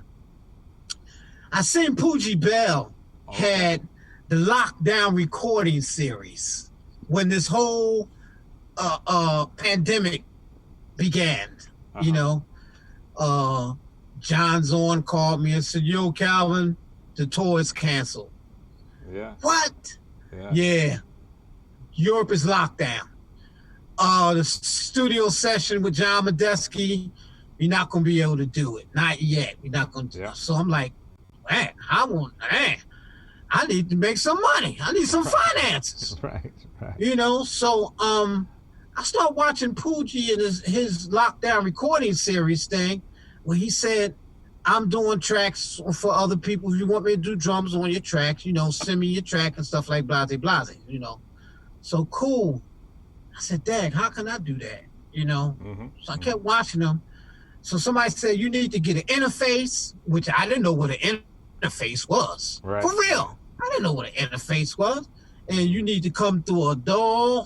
What's a DAW? You know, it's a program that you have to put your thing through in order to record your tracks. That's right, yeah. And you need some monitors. All along, I had Reaper and Audacity in my computer, but Already, I didn't know how to actually use it. So, then the writer Michael Walden sent me a message. See, years ago, he had a contest called the Woo Contest for somebody to sing their best woo woo woo, you know, a woo. And my daughter actually made a tape of her doing woo woo, and she was singing a woo woo thing, and I sent it to him, and she actually won the contest. I was surprised. Yeah, you know, amazing. He said, yeah, this is what you get. He sent me a video of his instructional video. He sent me a book on the Whitney Houston thing, you know, because he produced a lot of Whitney Houston things. Right. A T-shirt, and he said, you got a free session at his studio. Oh. You know? Okay. You know, wow, okay. So moving forward, he asked me to do this. He said, Calvin, listen, this is an exercise I want you to do. He said, record some funk for me. Record a funk beat for me. So I said, okay, so I laid down a funk beat for him, you know. He heard it. He said, okay, that's cool. That's good. He said, now play a funk beat to a metrodome. Play the beat, then take it out, and then bring it back into the funk. Okay. Whoa. Okay. So I played the funk, and then I listened to the metrodome. Then I just took it out, and then came back into the funk. He said, okay, cool. He said, now people know that you just don't always just play out improv music, just playing out. they know that you can play time to a metronome. Yeah, I yeah, said, yeah. oh, that's cool. So I started doing that. Then I got my interface. I had to sell a couple drum kits and some cymbals in order to get it. Get the money, and I had to have somebody come and hook it up because I would have never been able to hook this up. Yeah, I know. It hurts your brain. Because you do it yourself, right? I do it myself. Yeah. I've had a few nosebleeds. Yeah, my brain is not that strong. I'm sorry to say, not for this kind of stuff. I get frustrated so quick. Oh, even today, this whole fiasco with my program. Yeah, right. But what are you gonna do? So, long story short, a guy from California named Jason Berry, he know of my history of playing with Ornette and Blood and stuff like that. 2:30 in the morning. I'm sitting on the couch watching Lost in Space. I'm watching Lost in Space, and here come my tablet. I get a message. This is guy Jason Berry. Okay, Calvin. I need you to put some tracks down on some of my stuff. I said, okay. Okay. Now this is the first time I'm doing it, Aubrey. This is the first time I'm doing it. And he sent me the track, and he asked me how much I charge. I didn't know. Oh, I didn't know how much to charge him. Yeah. See, because I said to myself, now if I charge too much, he ain't. Oh no, that's no. Yeah. So I gave him a price. Right. I said, if that's cool, let me know. 15 minutes later, he said, yo, I got the money in your PayPal account. Here's the track. Done. So I'm like, oh, shoot. Okay. The next day I came up. I said, how you put this track into this thing? So I put it in there. It played. I started playing to it. And the thing is, it came with some instructions. Yeah, I want it to sound little like this. Put this part here, put that part there. Then I thought, lounge lizards again. It's just Right. It's just not free. It's just not free. No. So I sent it back to him after I did like 5 takes of it. So I said, well, if you like it, you're gonna like it. If you're not, at least I did get something. He liked it, and he said, listen, I got 8 more tracks I want you to play on. Wow, beautiful. I'm like, what? Keep them coming. Keep them coming. And I did his whole album, which will be out in November this year. Fabulous. So, man. thanks so to that was born the Soundscape Record Lab. Soundscape Recording Lab, yeah. And yeah. I now have a website also. Oh, okay. Soundscaperecordinglab.com. Say it one more time. Soundscaperecordinglab.com. Excellent. I'll make sure that's on the screen that everyone can catch. Absolutely. And I have an improv page. Okay. It's called the Soundscape Recording Lab. I'm forgetting it myself. Collaborations, right? Collaborations. Yeah, I've seen that. Soundscape Recording Lab collaborations with G. Calvin Weston. And on this page, Aubrey, it's all improv music. Mm-hmm.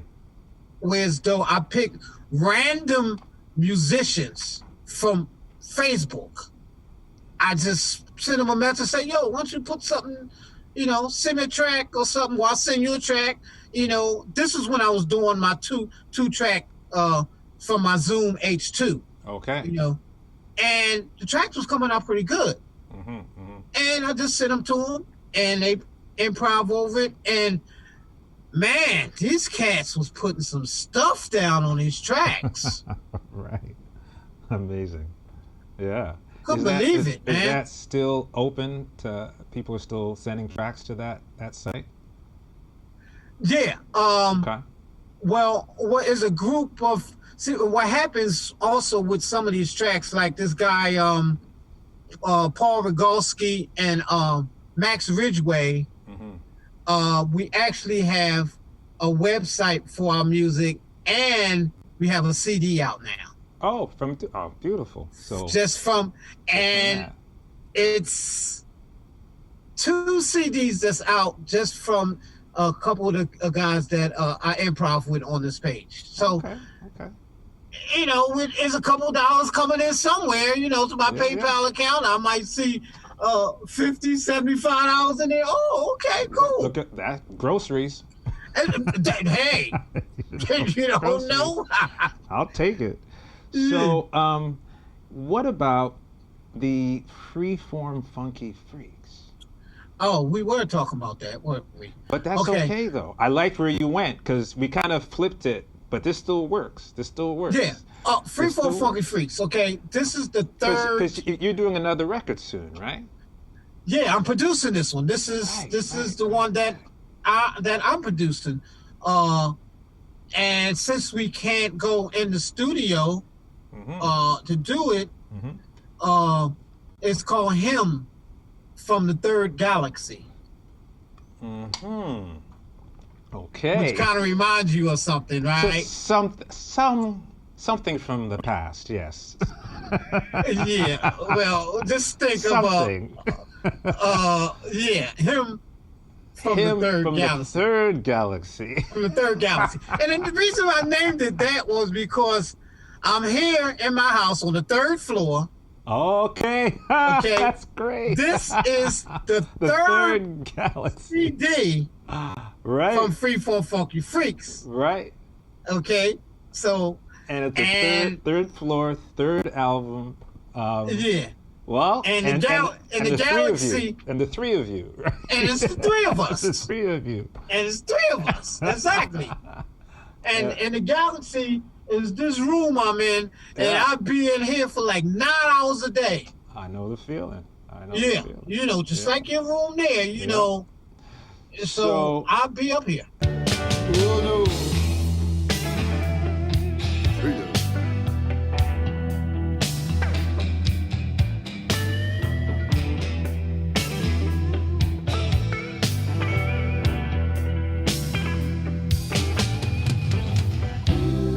There's a place for everyone. Oh, peace and happiness.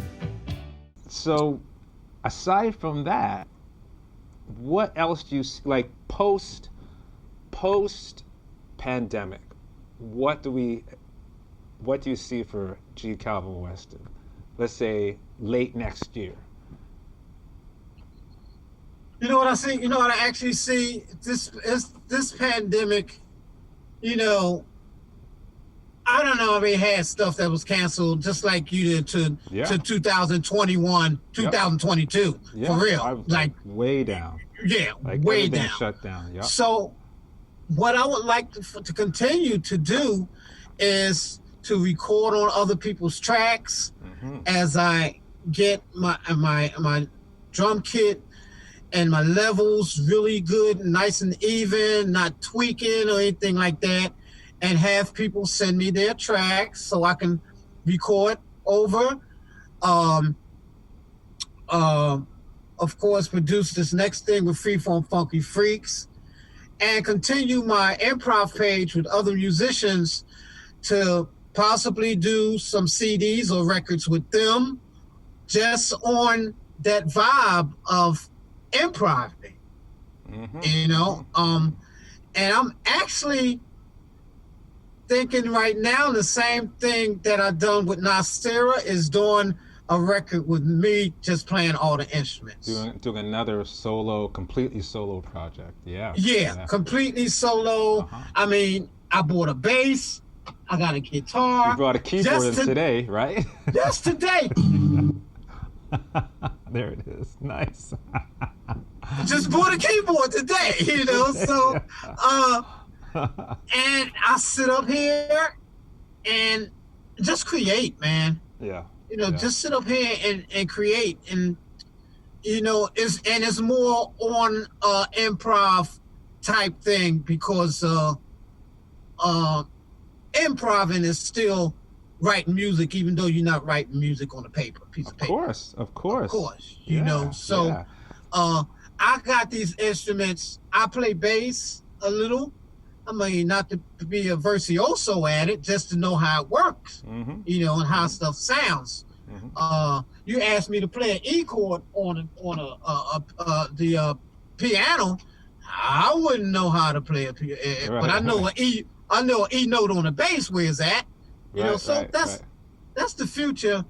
To continue to doing that, and you know, be creative, man, and you know, try to stay safe, keep my family safe, and beautiful, and just be up here doing what I do best. Well, you know what I love. Normally at this point in the interview, I'd be slowly signing off, but you know what? I'm just gonna come out and ask you right now. You got me so fired up and inspired. What's that? When are you and me going to do a recording? Hey, Aubrey. I'm looking at your studio. You're looking at my studio. What are we doing? Just talking to each other, right? Hey, you know what? Right? We can do that at any time. You know what I'm saying? I mean, we can do. You know what you can do, Aubrey. You know what we can do? I'm telling you what we can do. I can send you an improv track. You can play something over it, anything you want. You can send me something, I'll play over it. Let's do it. If you want to do just drums, we could do that. If you want to just do some keyboards, whatever. Whatever. You, man. We can do it. You got me. The last 20 minutes, I've been like buzzing. I'm like, oh, we gotta make some music. I'll be glad to do something with you, man. Let's make some music, man. I'll be glad. I can send you a track tomorrow.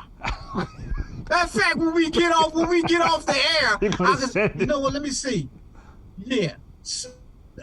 You know what? We can do that. Let's do it. No problem at all. Let's do it. Man, I appreciate it. Woo. Let's do it. No. Let's do it. And you had me going, wait a minute. I'm looking at a studio. I got a studio. Why are we not making music? Right? And I'm looking at your microphones right there. Your microphone, right there. Your 58 right there, and everything. Your double cymbals, and you looking at all this stuff here. Look at all. I'm moving out the way. Look at that. I mean, boom. And Aubrey, you know what? I spent all last week tuning these drums. You know what? Hey, Aubrey, I got 21 drums set up here. That's amazing. No stuff. I got 21 drums set up in this room that I play every day. You know, killing and playing the hell out of them too. You know, and your drums sound great. It took me a week to actually tune these heads. It's a trip, yeah. And then getting the sound in the DAW is another story. That's like, the mic placements and all that kind of stuff. It's exhausting. But you had your studio for years. Well, not years, probably. Yeah, about like 5 years. It's been building up over time. Okay. It's been building up, and there's more to come. But the stuff is sounding great, and thank you. And you know you got it with a new drumhead company too, right? That's right, Attack Drumhead. Attack, yeah. So you know how it is tuning them heads, breaking them in. Oh Lord. And you got to do the bottom head and the top, and it's a whole thing. So, it took me a week, man. All right, man. Well, you fired me up. This has been so much fun. I forgot it was an interview at points. I was just because we having fun. Man, it's very fascinating seeing how life was for you, especially with people that are so much a part of my life. And it's interesting how similar it was. Yes. And these people, honestly, made our lives, didn't they? They have. Right? I mean, I'll tell you something with blood. This probably be with blood. When I went up to New York, one time when I went up to New York with blood drove down to my house in Philly. Really? Oh. Yeah. Man. When at my mom's house and picked me up from there. And my mom said to Blood and said, "Now you take care of my boy. Now you take care of my boy." Blood said, "Yeah, okay, I got it. I will." And we drove back up to New York in his black Eldorado Cadillac. I remember that one. Yeah, you remember? I've been in that car. I remember that car. By the way, you know he watches these, right? He does? He does. You know. I know we're both going to get phone calls from this. Oh man, yeah, he gonna call me. Yeah.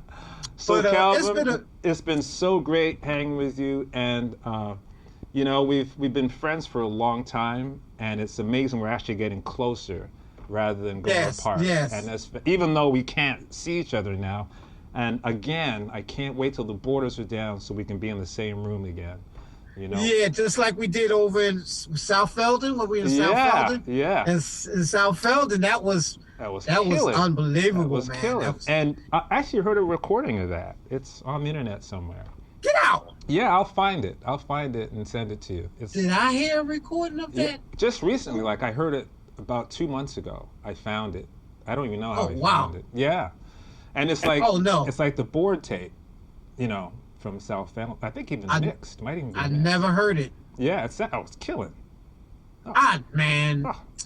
Aubrey, man, listen, man, you, Doctor, I had to call you Doctor, man. Dr. Aubrey Dale, drum doctor. Man, it's been a pleasure, man. I love you, brother, and thank you for having me, and it's been a ball. Oh man, you go and eat your burrito. Go have your burrito now. It's dinner time, right? Ladies and gentlemen, Calvin Weston. Thanks again, Calvin, and we will. Thank you. We'll be getting together in music and in life. Yes. All right, I'll brother. send you a track. All right. Excellent. Great. Peace. All right, man. Peace. All right, bro. Ciao. Thank you. Thanks for watching my video. Really glad you did that. Subscribe and click here if you want more performance and lesson videos.